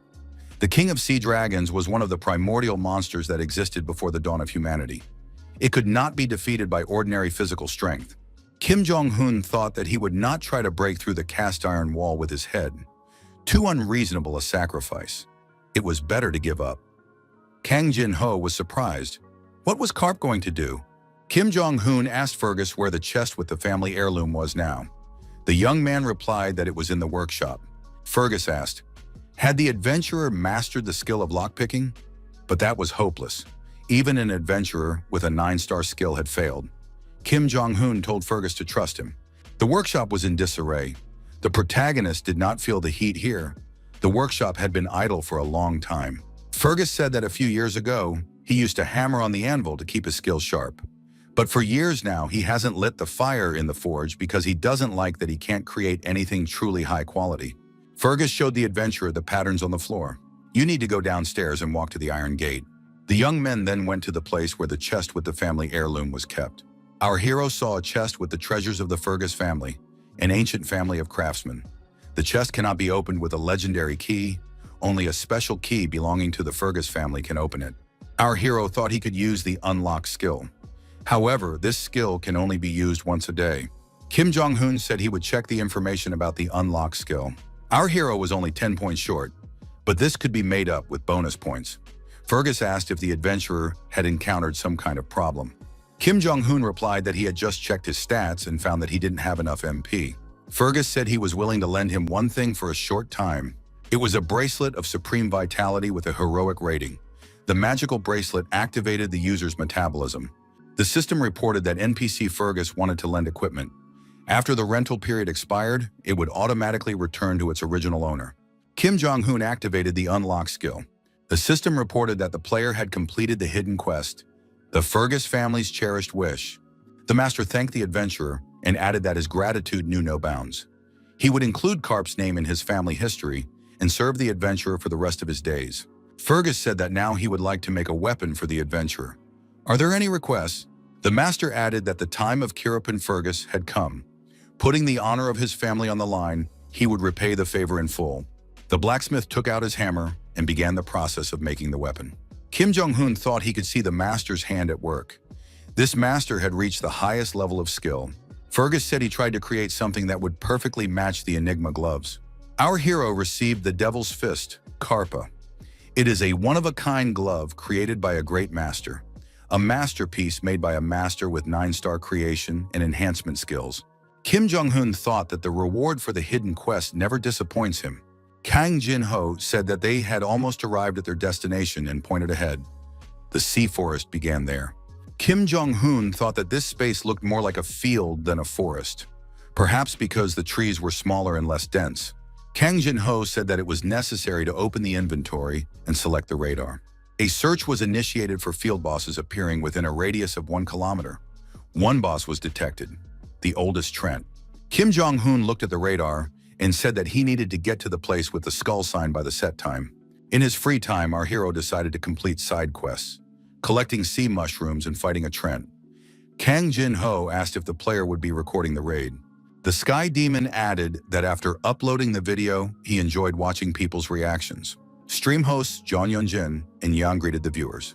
Today they will cover many hot topics for discussion and introduce a significant number of characters. A player who is the pride of Korea, Heavenly Rapier, was introduced. The viewer enjoyed watching the video and eating.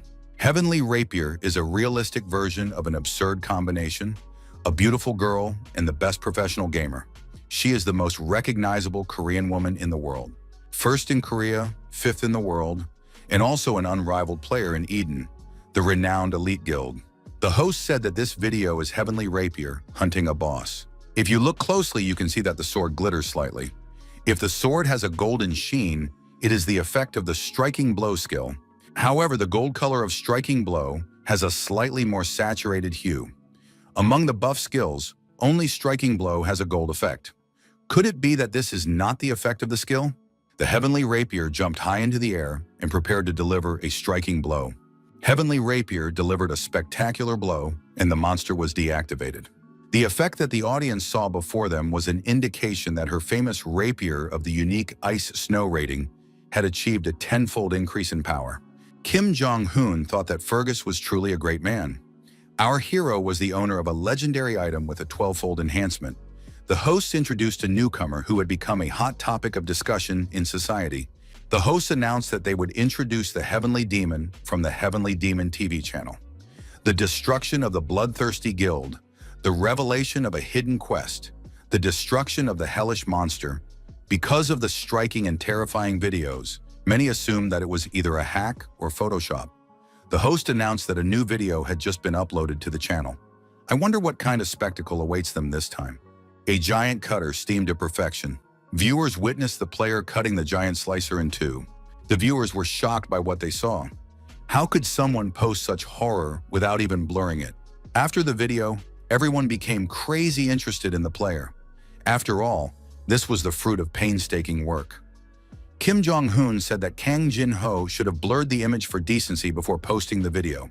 Kim Jong-hoon noted that he did not want to attract attention and would not show Tina's face in the video, as she attracts too much attention. Our hero said that since Fergus's amplification technique was unique, the equipment he created could not be improved in other areas. Fergus stated that he was going to travel to the capital to restore his family's lost honor. The materials needed to strengthen it could only be obtained there. He would hone his skills so the adventurer could visit him if they ever found themselves in the capital. Carpe added that they had learned that repetition had also worked in the basic enhancement experiment they had conducted before coming here. That was half the battle. Now they needed to increase the skill level. Unlike most other skills, which are limited to level 10, the levels of unlock and repeat can be increased indefinitely. The limit is unknown. Even if you invest all your available skill points, there is no guarantee that you will be able to fully master the skill. Kang Jin-ho noted that, to his great relief, the repetition level automatically increases every time the level is increased with the help of the title effect. Kim Jong-hoon said he was going to go to the capital and test the enhancement again. Kang Jin-ho replied that he had no objection. The protagonist said that until then, he would try to hold out using title bonuses and 12-fold weapon enhancements. Our hero thought that those who would help pass the time had appeared at just the right moment. A longtime resident of the Sea Forest appeared. Kang Jin-ho said that these guys were slow but had high defense. Since they were trees, their weakness was the fire attribute. But at the same time, they were fueled by the energy of the sea, so they had resistance to fire. The Heavenly Demon noted that Kim Jong-hoon rushed into the attack again without listening to the end. Kim Jong-hoon delivered a crushing blow with his fist to the Trent, transferring a huge amount of energy. The sea Trent was damaged. Our hero thought that the striking power of the glove was indeed formidable. He loved this game madly. Kim Jong-hoon declared that he would knock everyone out right now. Kang Jin-ho noticed that Carpe was doing just fine without any advice. Kim Jong-un continued to strike blow after blow, beating the tree. The system announced that the fight with Trent was over. The player could receive a reward from the law enforcement officer Luan. The protagonist noted that he had only managed to level up twice. The leveling process had slowed down a bit. Kang Jin-ho reminded him that starting from level 20, the requirements would increase significantly. It would be even more difficult from then on. Karpi acknowledged that almost all games have a similar algorithm, so he was not surprised. Our hero wanted to test the effect of the second option of the Iron Glove, adding physical attack to magic attack. But before he got to that step, all the mobs were smashed to smithereens with a single punch. Therefore, the experiment was unsuccessful. Kang Jin-ho said that nevertheless, they managed to figure out one thing. At the moment, the magic associated with the Iron Glove is the 3-star skill Alimony Arrow. Now they know for sure that the distribution depends on the ratio of the player's level and skill rating. Thus, leveling up has become an even more important aspect of the game. With Chernish's help, our player was able to obtain a sea mushroom. The mushroom gathering quest is almost complete thanks to Chernish's collecting skill. Kim Jong-un picked up the radar and decided to check the location of the oldest Trent. Our hero noted that there was not a single soul here now. Kang Jin-ho asked if Karp was really going to act alone without the help of his family members. Our hero nodded affirmatively. Kim Jong-un noted that from a strategic point of view, it would be more logical for Tina to take on the role of a tank. Then he would act as a DD and Chernish as a second DD. However, the young man said that this time he wanted to try to go through everything alone. Kim Jong-un added that a solo raid was every gamer's dream. The oldest Trent appeared. The protagonist activated Dragon Eye. Our hero determined at first glance that all the skills of the tree were related to defense. The heavenly demon said that, judging by the faint golden light surrounding the Trent's body, it was an elite mob. One glance at the status window is enough to understand that the concept of this mob is focused on defense. Its attacks are easy to dodge. There is no threat of instant death. However, it is notorious for its battles dragging on for a long time. If a player loses strength or vigilance, they will die immediately. Such an outcome is only possible in the case of a protracted battle. Kang Jin-ho said that Karpe could be an exception to the rule, as he has a few tricks up his sleeve. Our hero used Striking Blow and activated Acceleration, thereby increasing his physical attack power and movement speed.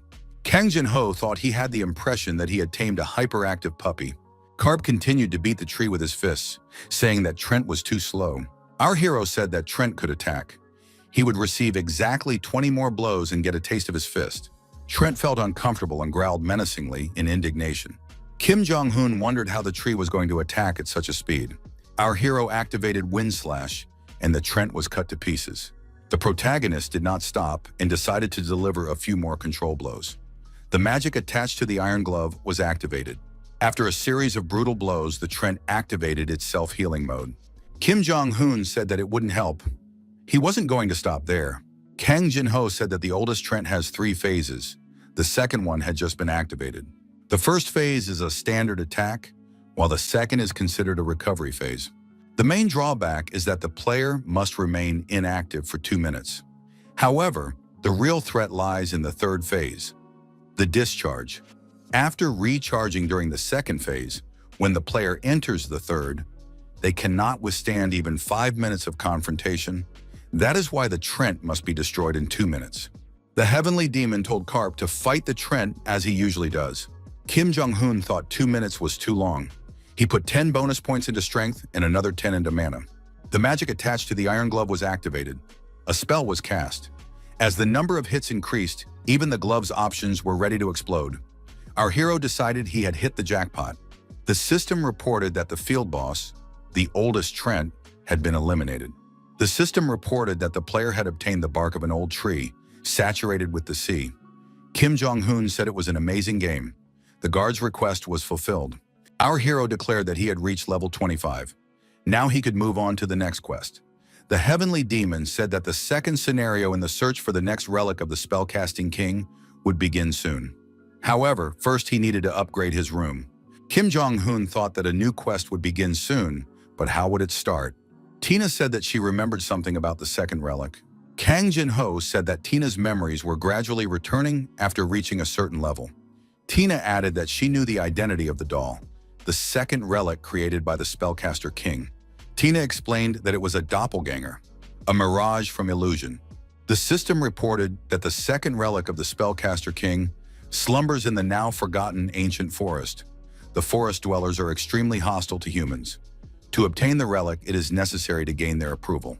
6 months after the release of The Last Savior, it became the best game among all existing prototypes thanks to its stunning quality and magnificent world that everyone is delighted with. However, one oddity was discovered in the game. No user managed to find the elves. No one knew that the elves, who were thought to be extinct, were only found on the 25th level. Our hero asked Tina where this forgotten forest was located. The doll said she knew the way, but the Lord had to understand. A powerful barrier hung over the forest. It would have to be neutralized first. 800 years ago, the spellcasting king had personally set up this barrier, but his descendant had to deal with it. Kim Jong-un thought that he had the skill to unlock it. It was worth a try. However, first he needed to visit Drek, because he had asked to be found after reaching level 25. Drek said he would gladly share the information. According to the records left by the spellcasting king, a special blade was needed to overcome the barriers of the forgotten forest. Drek handed our hero a blueprint for creating the spellbreaker and a magical solvent. Our hero thought that as soon as the room upgrade was complete, he could get down to business. All conditions for the room upgrade have been met. The room will be upgraded to the second level. Kim Jong-un received a notification that the upgrade was complete. By workforce, they meant rodents. If you give them a moderate amount of work, they will figure out what to produce and how to do it themselves. This is very convenient. The system reported that the gardens and mines are not currently being developed. The protagonist realized that production sites are limited. Kang Jin-ho was surprised. Since when did the room administrator become the manager of the workers? Management can be carried out through the administrator. The current administrator is the supreme heavenly demon. Kim Jong-un said that this was much better than if he had been put in charge. Kang Jin-ho replied that it didn't matter. He didn't do anything anyway except edit videos. The heavenly demon asked if it was time for the player to go to the workshop. Kim Jong-un reminded him that they still had to break the barrier. He also wanted to see if he could create a radar. Carpe added that while he was away, Kang Jin-ho should keep an eye on everything. The heavenly demon assured him that everything would be fine. Kim Jong-un noticed that the magic solution supplies had been replenished and the iron ingots had changed. This was a reward for upgrading the room to the second level. Our hero added Charm Destroyer to the processing using the magic inventory skill. Kim Jong-un picked up the hammer and said he was ready to start production. Tina pointed the way, riding on top of Chernish. She solemnly declared that, putting her brilliance on the line, she would safely deliver the Lord to his destination. Kim Jong-un guessed that they had gone far east of the beginning of the sea forest. There were no users or monsters to be seen here. Could it be that elves really lived here? Tina said they had arrived. Before them was the door leading to the elven settlement. Kim Jong-un determined that a perception barrier had been set up around the tree. He couldn't see the door. Tina told Lord to look under his feet. Kim Jong-un saw something resembling a dog hole beneath him. Tina explained that this was the passage to their destination. She added that the spellcasting king had entered using a miniaturization spell. Had the spellcasting lord not yet mastered it? Under the influence of external magic, Kim Jong-un began to shrink. He shouted that this was too much. Kang Jin-ho said that many people like such details. Kim Jong-un replied that it was easy to say when you were just a ghost. Our hero was pleased that the deeper they went, the wider the space became. Fireflies were flying around, and the atmosphere was quite pleasant. After a while, the protagonist found himself in the forgotten forest. The young man looked at the map and saw that it didn't show anything. Tina said that right in front of the Lord, there was a barrier controlling access to the settlement. Kim Jong-un asked if she meant a barrier. This place was clearly not welcoming to strangers. Kang Jin-ho was surprised. Was Karp really not going to use the unlock skill? Kim Jong-un replied that there was no need to rush.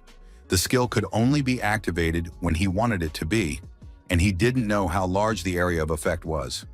What if he used it incorrectly and everything inside the barrier was destroyed? The system reported that all the elven houses had been blown up and the quest had failed. Kang Jin-ho suggested that the player would have to say goodbye to the elves' friendship forever. Inventory, Spellbreaker. It was a dagger capable of dispelling all magical effects on the target it pierced. Our hero, dagger in hand, said he would do things the old-fashioned way. Kim Jong-un made an incision and thought that there should be no problems. But why did the air inside seem fresher? The young man suggested that they should now move to the elven settlement. Did Tina know the way? The girl said that the interior of the Forgotten Forest distorts mana, so the homunculus's sensitivity is significantly reduced here. She apologized for not being able to help. Kang Jin-ho was surprised. Why was Karp so relaxed even though he had no idea where to go? Kim Jong-hoon replied that at times like this, players like him usually don't need to search for anything. Suddenly, our hero was stopped. It was the elves. Many arrows were stuck in the ground in front of the young man. An armed elf said she didn't know how the man had overcome the barrier. But if he took another step forward, the next arrow would fly into his head. He had to turn around and leave. Kim Jong-hoon apologized for his sudden visit and assured them that he had no evil intentions. The elf said that his intentions were irrelevant. The only way to prove that he was not an enemy was to leave. Our hero had no intention of leaving just because he was told to.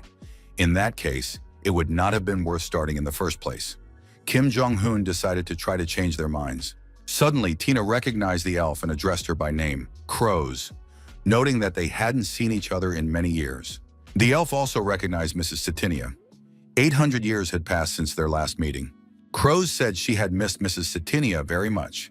Kim Jong-hoon realized that these girls knew each other and felt relieved. Crows asked who the man with her was. Statinia replied that she had completely forgotten to introduce him. He was the one who carried out the will of the spell-casting king and was her master. Crows bowed her head and apologized. She had not recognized the benefactor of the settlement. Kim Jong-hoon was surprised. Why was he called that? Crows suggested that Lady Tina had not yet told him anything. 800 years ago, their tribe had received tremendous help from the Spell King. Even after so many years, many still remembered this. Crows asked if they had come for the artifact left by the spell-casting king. The elf offered to take them to the queen, who would be delighted to welcome such guests. Kim Jong-hoon thought that everything was turning out to be much easier than he had expected. Perhaps the search for relics would indeed be easy. The elf queen asked what would happen if she didn't want to give up the relic. Indeed, the relic had been left here by the spell-casting king about 800 years ago. The queen asked why she should give this relic to a human. The protagonist was upset. Why did he think it would be so easy? Kim Jong-hoon asked Queen Altair, "Isn't it normal to return something entrusted to you to the person who came for it?" The queen said that he was quite articulate, since he had started talking about norms. But do people use the words entrust and transfer as synonyms? Altair added that the king enchanter was to blame for everything. It all started with him. The one who had been missing for 20 years suddenly appeared out of nowhere and destroyed the barrier around their settlement. Then the king threw a magical relic into their village and left, saying that his descendant would come for it. Whether to give it to him or not was up to them to decide. After his visit, monsters began attacking the settlement, wanting to get their hands on the relic. Does anyone know how much the security budget has grown over the last 800 years because of this gift? In fact, he is not a spellcasting king, but a king who creates problems. Altair added that all he knew how to do was complicate the lives of others. Kim Jong-hoon said he was ready to take responsibility for the actions of the spellcasting king.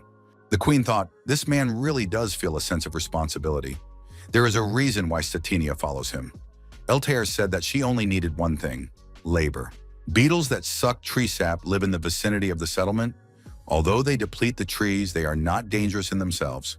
These beetles are large, but quite weak. It would be easy for the descendant of the spellcasting king to deal with them. Kim Jong-hoon was delighted. He had been given an easy quest. The queen said she had a conscience. Therefore, the young man just needed to catch 800 beetles. The system reported that the player had accepted the quest, eradication of tree sap-sucking beetles. The queen said she would assign an escort to the young man. Cyrus would take the descendant of the spellcasting king to the forest. Altair added that while the man was catching bugs, she would like to talk to Tina. Wasn't it time to free her soul from the burdens accumulated over 800 years? Tina thanked the queen for the offer, but declined. She would not allow her lord to go on a mission alone. Kim Jong-hoon told Tina not to worry and asked her to have a good time with the queen. Cyrus informed the king's descendant that they had arrived. The creatures attached to the tree bark were the target of the mission. It was their breeding season, and they needed a lot of nutrients, which prevented the trees from bearing fruit. The king's descendant needed to get rid of them. Kim Jong-hoon thought that if Tina wasn't around, he should ask Chernish for help. But Chernish had been bribed with top-quality acorns from the queen. Our hero said that raising children is a thankless task, and Chernish did not follow him. Kim Jong-un, for research purposes, approached the sap-sucking beetle. The protagonist delivered a sharp and crushing blow with his fist. The system reported that the tree sap-sucking beetle had been destroyed. Cyrus said that these beetles were resistant to blows because of their thick shells. But humans don't use magic, do they? Kim Jong-un replied that he did not use magic. After all, he must not harm the trees. Cyrus thought that this man had even considered such a nuance. He could rightly be called the descendant of the spellcasting king. After a while, our hero said that he had just gotten rid of 40 of them. Why do they give such a lot of experience? That's amazing. Kang Jin-ho thought that Carp was the only user currently in the forest. He didn't need to compete with other users to eliminate mobs. Besides, there are a lot of monsters that die from a single blow here. This is the best hunting ground for leveling up. Kang Jin-ho thought that this guy was currently leveling up with maximum efficiency. Level 130 Hunting Grounds, White Mountain. Gunter Lowell, a member of the North American 10th Guild's son, took first place in the rankings. The hunter said that even the Yeti had been dealt with, but this time too, not a single ice crystal had dropped. Kite said that Gunnar had done a great job anyway. Gunnar said that the girl must be bored waiting for him all the time. Maybe she would take up the challenge too. Kite replied that she didn't want to. Gunnar knew that her profession was completely ineffective in the snowy mountains. Gunnar noted that since the video was uploaded, there wasn't a guild that didn't want to recruit him. Finally, someone interesting had appeared in PC. Gunther said he was looking forward to what the future held for them. The Mammonism Guild office. The leader said that, according to his observations, Kwok Mushin had once again gotten himself into trouble. That little rat still hadn't been caught. The assistant said he had nothing more to report to the head. However, he wanted to note that he had indeed reached a dead end, because he couldn't glean much information from the videos on the channel he runs. The only thing he managed to find out was that their opponent was a man, a mage with a sword who used lightning spells, and he had a pet. The leader said he understood. Manager Kwok should try to find him again, and as soon as he finds him, he should immediately recruit him into the guild. The leader noted that the guild's image had suffered greatly due to the coin fraud. If, after what had happened, they unexpectedly caught and destroyed one unfortunate user, what would be the outcome? They had to take control of the monster that had been able to defeat a warrior like Hanzo. Kwok Mushin thought that if it was about recruitment, he had an idea. How were things going with Chodasan lately? Since yesterday, he had been transferred to a hidden class of monks called Blood Priests. Chuchwi-Dasan's sensitivity limit exceeded 107 units when playing Palone. That's 2 units higher than on the Heavenly Rapier. Chu-Dasan is the most promising member of Mammonism, who only came of age this year. He has high sensitivity and an 8-star kindred spirit. He is the one who gets the most attention in the guild. Sensitivity is a number that shows how well a player responds to real body commands. The less delay between the body and the avatar caused by virtual reality limitations, the higher the sensitivity. That is why people should live kindly. Then a bag of luck like this will surely fall into their hands. Cho Dae-hyun will definitely go far. Leader Kwok should give him everything he asked for. What about the unique item he asked to buy the other day? Kwok said that the highest bid at the moment is 10,000 gold coins. The guild leader said to buy it. Kwok Mushin was surprised. The head showed unexpected generosity and said to buy it without fail. You can't skimp on geniuses. You have to invest in their talent. From now on, Kwok Mushin must personally deal with everything Choi Dae-sion asked for. The guild leader thought if it is possible to build a trusting relationship with the most promising member for just a few thousand gold coins, then it is a business worth doing. The resources invested will return threefold. Kim Jong-un reached level 30. A skill pack will be added as a reward. Kang Jin-ho acknowledged that the leveling up was indeed happening incredibly fast.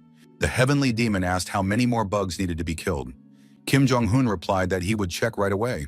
The young man saw that he hadn't even completed half of the quota. He thought he would be able to finish everything today. Kang Jin-ho said that no one could complete such a task in one day.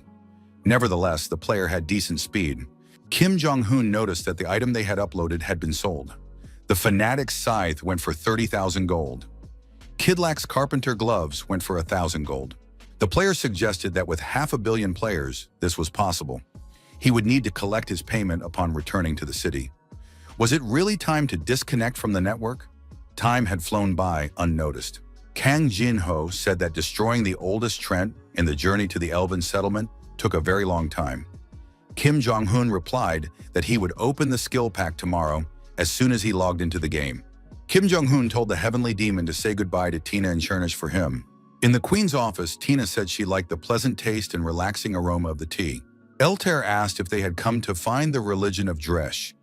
Did that mean they planned to fight the gods again? Were they going to get involved in this struggle? The queen added that she didn't want any more changes in her life. Tina replied that she understood Eltair perfectly. Now the descendant simply wanted to return what the spellcasting king had left behind. The queen told Tina not to worry.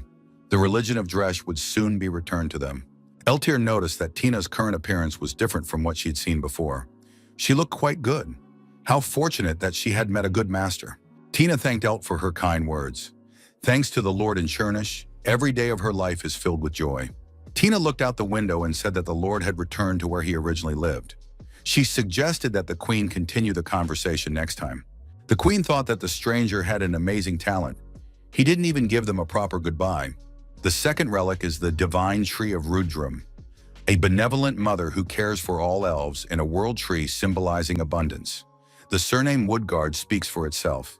The kings of the elves have guarded this sacred tree for generations. It is under this tree that the second relic of the spellcaster king, the Mirage from Illusion, sleeps. Cyrus informed the queen that the descendant, after a long hunt for beetles, had left them. He was expected to return tomorrow.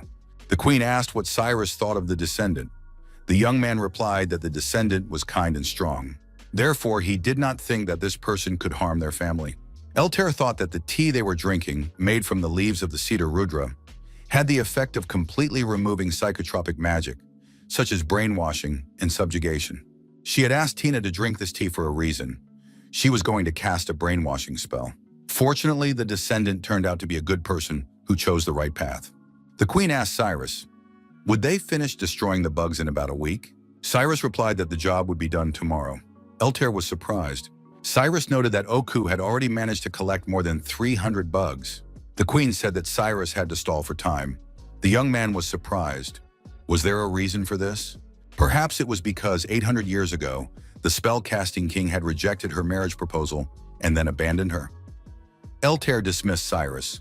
The queen, of course, knew that the young man was incredible, but not to such an extent. Cyrus gave our hero a return spell that would teleport him near the queen's castle. He could use it when he finished his task with the beetles. Kim Jong-un thanked him. This gift would come in handy. Cyrus advised him not to go deep into the forest. Cyrus added that these surroundings are under their control and are quite safe. But deep in the forest, there are places where even he is afraid to go. The elf said that he was convinced of the man's abilities, but even he would be in danger there. One must be careful. Kim Jong-un thanked him for the information. Our hero thought that this place was healing just by its appearance alone. Karp decided to postpone the task and try his luck. The young man turned to his inventory and opened his skill pack. Our hero said that now he would definitely be lucky. He loved testing his luck because it was a lot of fun. The player drew the casting skill card. It sounds like a chess term. He gained the ability to swap allied users. The protagonist thought that during battle, he could change his strategy using this skill. The Sky Demon noted that this skill has a long cooldown and cannot be used consecutively. However, it does have some good points. Guild War is the most large-scale PvP. It can be extremely effective, as the skill can be used without the consent of the other person. Kim Jong-un noted that this was unfair. Kang Jin-ho said that this skill was highly valued and very expensive. Kim Jong-un was surprised. Didn't the heavenly demon say that his skill was worth only 5 million? Our hero felt cheated. The second skill was Wind Cutter. Kim Jong-un said he already had it. The heavenly demon said that's why he should take it right away. He just had to choose it and not be nervous. The player received a 4-star Wind Cutter card. There are 2 ways to increase the power of skills. First, invest skill points. Second, the skill can be enhanced with a duplicate card. The special feature is increased damage and an additional skill effect. The skill was enhanced and the protagonist was extremely pleased. Kang Jin-ho stated that there is another way to use cards marked not for sale. Here, you get 1 skill pack for every 5 levels. As the number of users increased, a device was created to crossbreed them. The skill card combination system. This system was awarded to NPCs located in all major cities. If you give such an NPC 2 to 6 cards, it will give you a completely new card. The more top cards you give it, the better the result will be after crossbreeding. Because of this crazy system, sects obsessed with cards were created. Kang Jin-ho noted that only God knows how many people they tortured for the sake of cards. Kim Jong-hoon expressed his hope that he would never meet them. He said that it was time for him to test his improved skill. Our hero added that he was just about to finish the task. However, the beetles were taking longer to recover. The heavenly demon thought that something was definitely wrong with their recovery. Where had these beetles gone? Why were only the bees flying away? Kang Jin-ho thought, if the bees are flying, then there must be a hive nearby. He needed to observe the bees. Our hero discovered a large cluster of beetles. How many are there? There were no trees nearby, so he could run around freely. The protagonist activated the wind cutter skill and got rid of the beetles. Our hero decided he could add a little magic. For him, it was paradise. The system reported that the task was completed. Now the player could receive a reward from the corresponding NPC. Kim Jong-hoon decided that he was too good. Kang Jin-ho said that it was all very strange. Karp was surprised. Did the heavenly demon think that the quest was too easy? The heavenly demon said, the strange thing was that the bugs didn't react at all while he was destroying them by the hundreds. They just waited for their death. Was that normal? Kim Jong-hoon was even able to reach level 32. Kang Jin-ho asked Karpe if he wanted to stop. Our hero replied that he didn't want to stop. The heavenly demon said that they needed to find the owner of this hive. Kim Jong-hoon suggested that they would soon be there. He caught all the bugs and gained even more experience. Kang Jin-ho noticed that the atmosphere had changed. Karpe had to prepare for a battle with the boss. They had to be careful. Kim Jong-hoon said that he couldn't see anything because of the fog. Could there really be a monster boss here? In this game, if the player does not cast spells aloud, the skill's power is reduced by 50%. In fact, this greatly affects the gameplay, especially when fighting against another player. Kim Jong-hoon thought he had no other choice but to act stealthily. He had to use the wind cutter. Kim Jong-hoon saw that the boss was a mantis. The young man thought that there must be another boss here. What is a mantis doing here? There was an encounter with the event monster, Fragment of Catastrophe.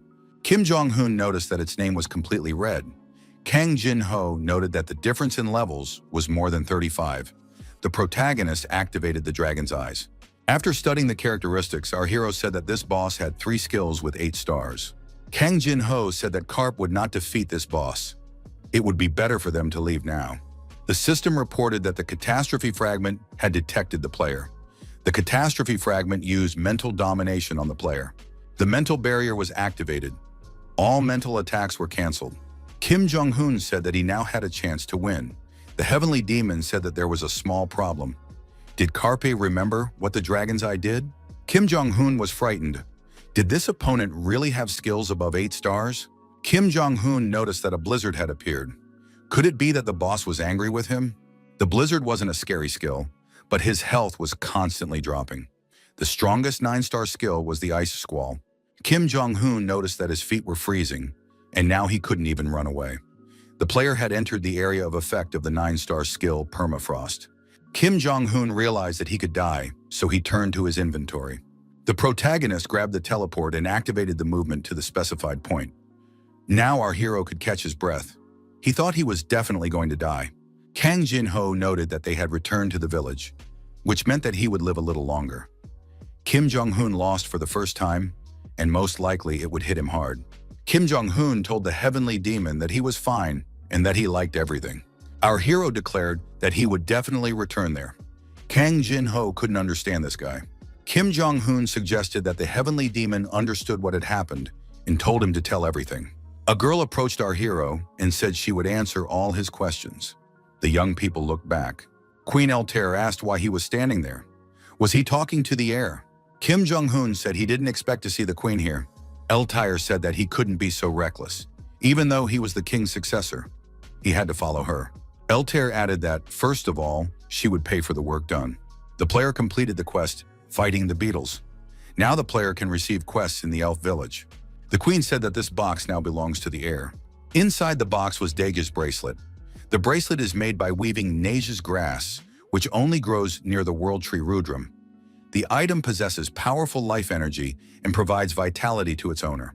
Kim Jong-hoon thought that now he would be able to hunt using this bracelet. If you use a good item for self-healing, you can hunt endlessly without using potions. The queen said that at first she was going to give him an elven bow as a reward, but then she realized that the young man didn't need it. Kim Jong-un replied that he would definitely find a use for it. The queen suggested returning to the main topic. After all, the successor had stumbled upon a fragment of the catastrophe, hadn't he? Kim Jong-un admitted that while fighting the bugs, he had gone a little further than he should have and saw it there. It was very powerful. The queen called it a miracle that the young man had returned alive. What the successor had encountered was only a fragment. The full name of this catastrophe was the Lost Sea. The Lost Sea consists of 4 disasters. Records of them were discovered in ancient times. They appeared with the birth of the world, the dragon of the East Sea, and the Western Emperor of Ice, the King of the South Wind, and the Phoenix of Northern Fire. The King of the South Wind is capable of destroying an entire country with a single blow. The dragon of the East Sea broke a huge island into 3 pieces with a single blow. The land where the Western Ice Emperor lived turned into lifeless lands where it is impossible to even stay. The queen added that there are many legends about them. Since they are mysterious creatures, there is almost no reliable information about them. One thing is certain, their power is indescribable. The young man cannot even imagine how strong they are. They are like natural phenomena, such as typhoons or earthquakes. There is no logic in their behavior. Therefore, all living organisms on the continent live in constant fear. These terrible disasters can return at any moment. Our hero was surprised that they had not yet destroyed everything. Tina said that they should not be afraid. Akram had always been on their side. Kim Jong-un was surprised, on the side of these monsters. 800 years ago, there was an incident in which the Prestige Union challenged the Northern Phoenix. The existence of the Dead Sea would be an unpleasant situation for Prestige, which wanted to take control of the entire continent. 3 9-star and 15 8-star people fought to subjugate the Dead Sea. They suffered a complete defeat, without even scratching the Phoenix. During this battle, their leader, Hercules, was killed. Kang Jin-ho understood why no one had been able to choose Hercules for 10 years. He had died before the game even appeared. Kim Jong-un asked how many people it would take to stop the disaster. Tina replied that according to Akram's scientists, it would take about 800 people. Our hero was surprised. So now there was a fragment of a monster in the forest that could not be defeated? Was that normal? Kim Jong-un wondered if perhaps the village should be moved. The queen replied that this was impossible. Without the world tree, the elves simply could not survive. To move the village, they needed seeds that would soon become a new world tree. These were the fruits of Ludram. They would ripen within the next week, but by then, the monster would not just sit idly by. The young man had already noticed his current condition. Kim Jong-un thought he had noticed that his health was low. This was because he had almost been defeated. During the last war, the spellcasting king visited this forest to gather materials. That was when he helped repel this fragment. Although the king had severely wounded his opponent, he had let him escape and was unable to finish him off. The escaped fragment had been parasitizing on beetles for 800 years to gather mana for its recovery. The mana of the world tree is the source of life and the embodiment of pure, magical power. Even so, it was only able to restore 30% of its true power. The queen said she was sure that the fragment would soon attack them in order to fully restore itself. Eltire added that she had no choice but to ask the young man for help. The queen asked Karp to help their village. The elf queen asked the player for help. He must stop the atrocities that had been going on for more than 800 years and help destroy the fragment of disaster. Kang Jin-ho suggested that from now on, the types of rewards would change depending on the player's choice. Kim Jong-un was surprised. Did he really have a choice now? Karp said that he would, of course, help the queen. The queen thought that this guy was gold, not a person. Although he was a descendant, in this case, the apple had fallen far from the tree. The queen told the young man to carefully guard the fruits in that case. Our hero was surprised. Shouldn't he be fighting the fragment? Eltire explained that they were too weak for a head-on battle right now. No matter how much they fought, they couldn't defeat this monster.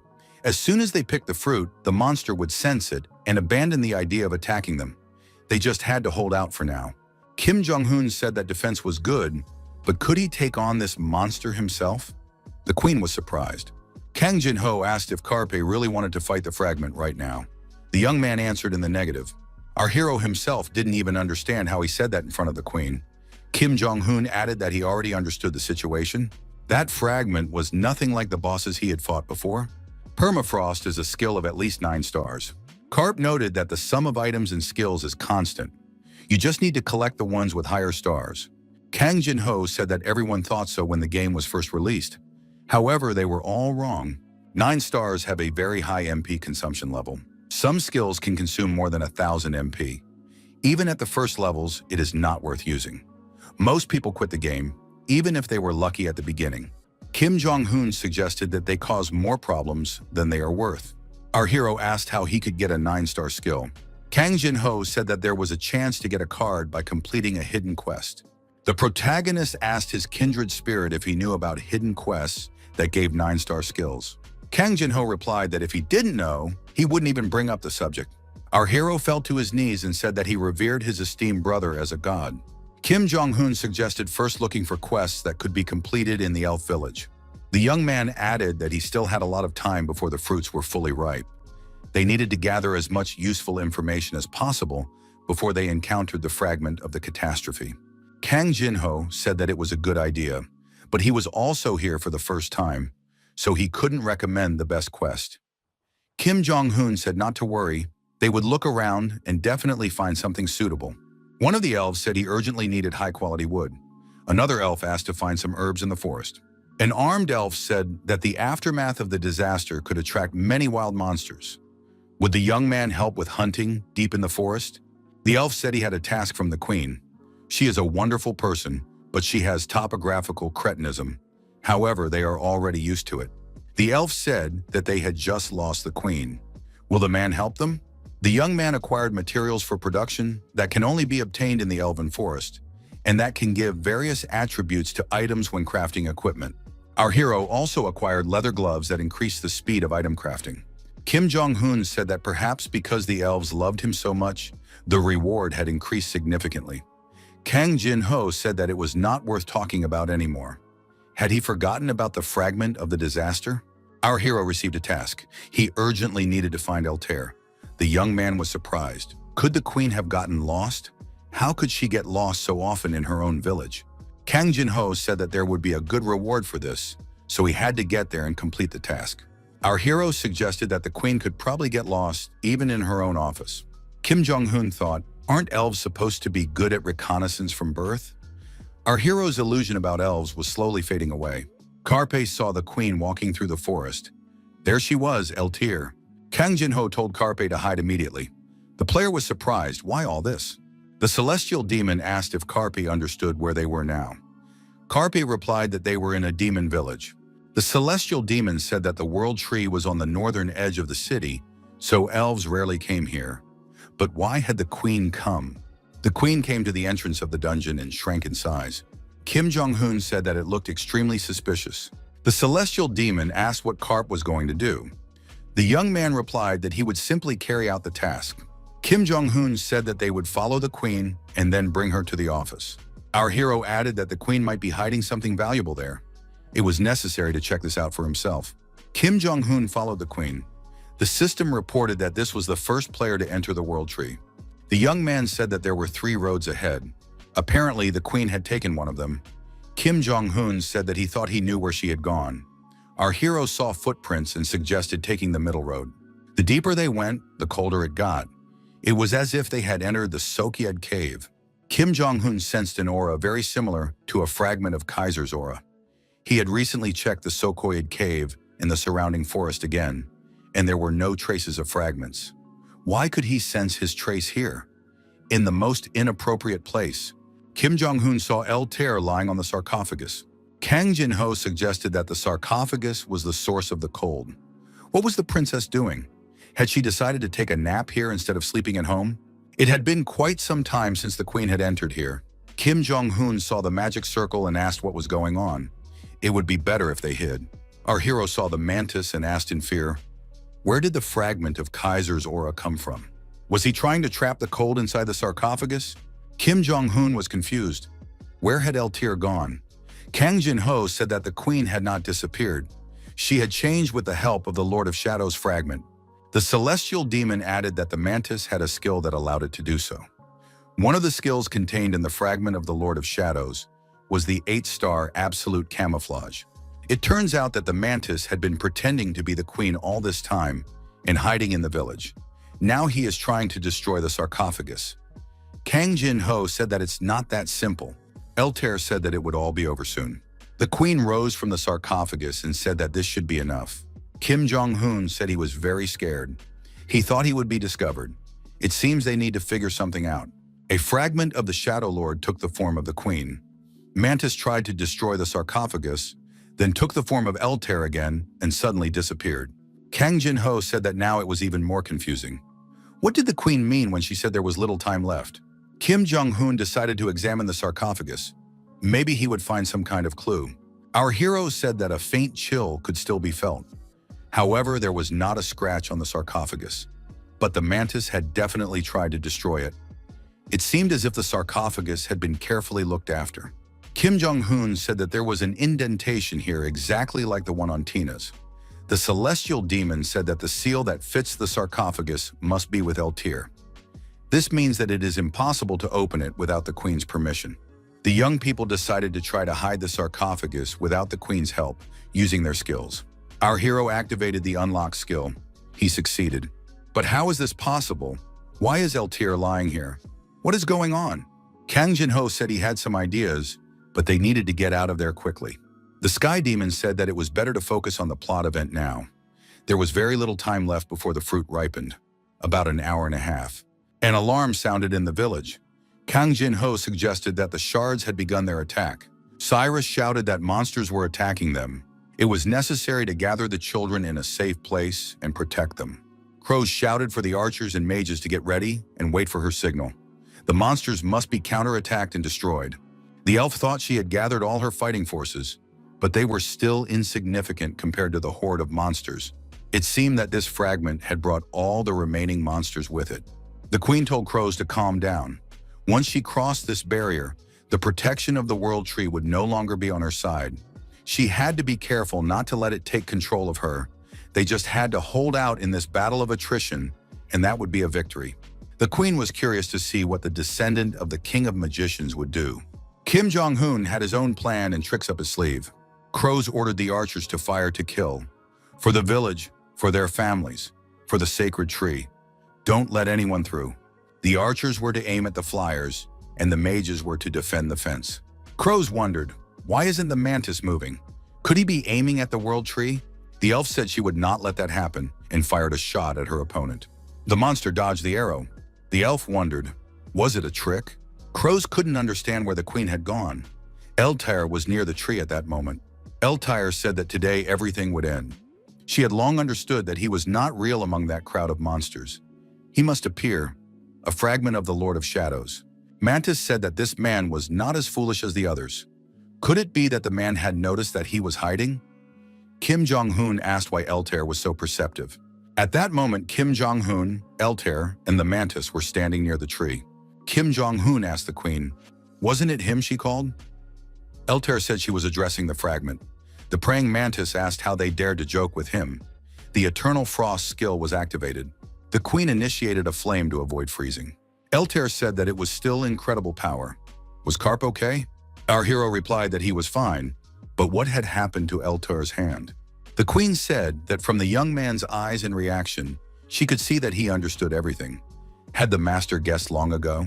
Kim Jong-hoon replied that he had guessed 2 days ago when he followed Altair to the world tree. At first, he thought it was a fragment that had taken the form of Altair. But when he saw the real Altair at the sarcophagus, he understood everything. If anyone other than the descendant of the King of Magicians tries to take possession of the artifact, it will cease to function.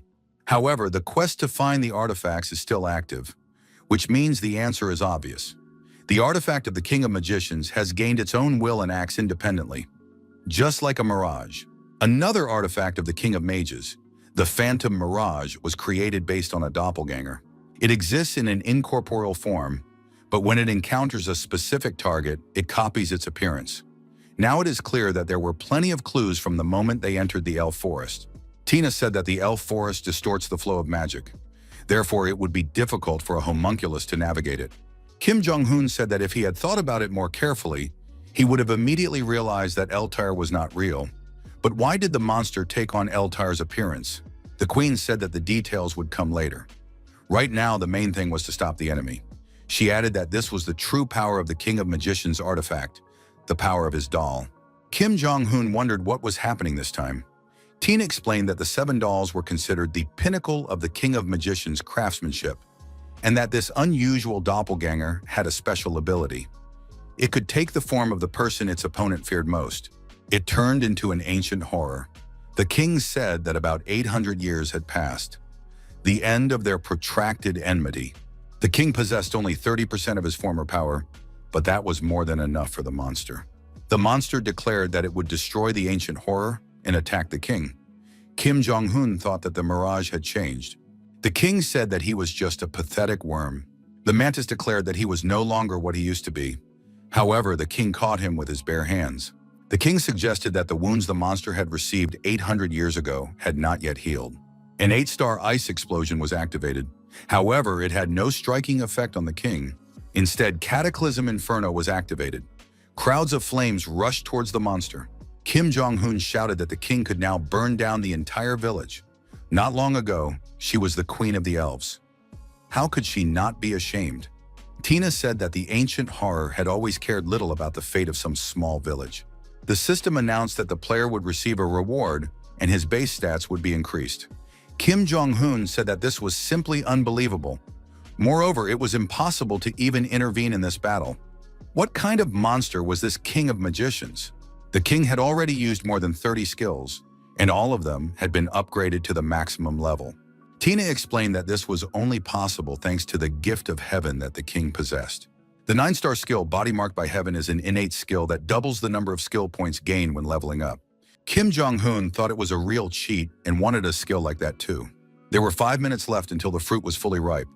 The king said it was time to finish off this enemy. The absolute stone curse was activated. The petrification magic took effect. The mantis began to turn to stone. Kim Jong-un was surprised to see a long scar on the fragment under his armpit. Tina replied that it was a wound inflicted on him by the King of Magicians 800 years ago. The wound reopened when it sensed the king's magic. Kim Jong-un understood what the king was now counting on. The fruit of Rudram had ripened. In order for the power of the elixir from the fruit of the world tree to be fully revealed, it must be taken within 10 minutes after ripening. It is necessary to protect the fruit under the fragment of the Lord of Shadows. The mantis said that the ancient horror was quite foolish. He was not the only one with a trump card up his sleeve. Kim Jong-un saw that the mantis had begun to transform. When he was just a pathetic fragment of chaos, he had no mind of his own. He was just a pathetic puppet acting on someone else's will. He suffered a serious injury and awoke. Who is he? Is his very existence doomed to eternal suffering? 800 years of torment will soon come to an end. Once he obtains this alluring fruit, capable of restoring his body, he will finally achieve perfection. The king thought that by sacrificing size, the mantis had gained incredible speed. But that was all of his magic. The mantis said that he would win in any case. The villain declared that he could feel a powerful life force. This fruit would be his. Kim Jong-un entered the arena and asked, "Does the monster really think it will be that easy?" Everyone saw the black squirrel. But when did it manage to climb the tree? The shadow leap skill was activated, moving into the shadow of its master. The king thought that the descendant had a plan to protect the fruit. Kim Jong-un said that Blackie, as always, proved to be clever. It wouldn't be long now. The system reported that this quest item, the Fruit of Rudram, was a special item that could not be placed in the inventory for a certain period of time. Kang Jin-ho said that this often happens in quests where you have to protect an item. If it could be put in the inventory, everything would be too easy. However, fighting and holding it in his hands at the same time was very inconvenient. The monster did not calm down and declared that it would tear everyone to pieces. It needed the fruit. Kim Jong-un suggested that the transformation had taken too much energy from the monster. Its stats had been halved. The elf screamed for her master to hide behind her. Kim Jong-un said that this mantis was very fast, so they had to be extremely careful. Kim Jong-un suggested that the battle would be really dirty. They needed to come up with some kind of strategy. The mantis was interested in where the fruit of the tree had gone. The monster's gaze fell on Chernish. He realized that this little animal was involved in the disappearance of the tree's fruit. Mantis shouted at the beast to give him the fruit and activated the permafrost. The unusual status reboot was activated. The king and the elf couldn't move their bodies. Kim Jong-un was surprised at this cheater skill that allowed him to reduce his recovery time. Kang Jin-ho told Carpe not to relax and to remain vigilant. Kang Jin-ho asked if Carpe was okay. Our hero replied that he felt fine. How could they defeat this monster? The celestial demon reminded them that the monster was not meant to be defeated. Mantis activated the mind control skill and ordered the beast to move towards him. Crows shouted for Chernish not to give up and to take the fruit into his hands. The Mantis thought he was seriously injured and was about to retreat to try again when the next fruit ripened. But he didn't think it would be that easy. Finally, he would become perfect. Kim Jong-un said that it was not up to this monster to decide when it would all end. The Mantis wondered where the squirrel had gone and where this man had come from. Our hero was glad he had learned this. The 5-star skill, Castling, was activated. The monster was puzzled as to how he was able to switch places so quickly. Kim Jong-un said it was an unmatched deception skill. The monster thought that he still had time, that he needed to protect his vulnerable spot, repel the attack, and counterattack. The protagonist said that this monster wanted to buy time by covering his scar.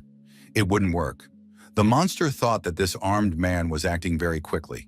Our hero had a dagger that dispelled all magical effects upon impact. The Mantis thought, "Is this the end?" The system reported that the player had defeated the boss of the Shard of the Shadow Lord event. The player was awarded the title Destroyer of Chaos. Kang Jin-ho ran up to Karpa and asked if everything was okay. The young man replied that he felt great. The elf thanked Kim Jong-un for protecting the fruit.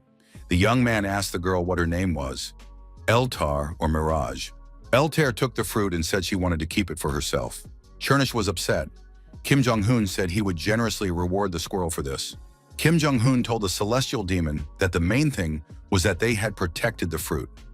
It was better to go down a crazy path and receive a worthy reward than to take the easy road and be satisfied with trifles. Kim Jong-un looked at the object that had dropped the fragment. Our hero found himself holding a ring, a magical material in a single card. It was an ice shackles ring with decent stats. He wasn't so lucky with the card. Kim Jong-un said that it was just one card, not a whole set. The celestial demon asked if the young man knew why players in LAS were so eager to hunt bosses. Kim Jong-un replied that it was because they dropped cool equipment.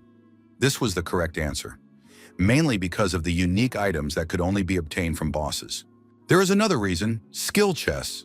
Unlike regular monsters, bosses have a very small chance of dropping a skill chest when they die. There are very few ways to obtain a skill chest. Therefore, high-level skill chests are worth their weight in gold. But there is something even more interesting: a skill card which drops only once. This card records one of the boss's skills. Kim Jong-un thought, could there really be such cool skills among the fragment skills? And one of them can be obtained.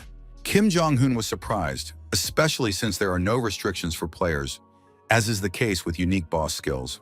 Our hero said that this was just crazy and expressed hope that he would get the praying mantis fist. The young man also got the magic stone permafrost core. It had an aura of incredible power. But what did it all mean? The system reported that the trap had been activated. The seal of the Lord of Shadows, the Kaiser, had been activated. From now on, the Lord of Shadows had turned his gaze upon the player. Kim Jong-un was frightened. Who was looking at him? The protagonist did not understand what to do in such a situation. What did the Lord of Shadows, want from him? The player activated the unlock and removed the curse. Kang Jin-ho didn't understand what was wrong with this game. Why did the Lord of Shadows himself take a liking to the player? Kim Jong-un decided to look at the last reward and open the skill card. The system reported that the player had received the Permafrost skill card. The celestial demon said it was an excellent catch. Kim Jong-un said that he would still hold on to some points. It was worth maxing out all the more or less useful skills. Watching Mirage fight, our hero realized that even the simplest skills could be used wisely. Even low-level skills could deal decent damage when maxed out. Kim Jong-un remembered that he still had a chest with a skill he had received at level 35. It was time to open it.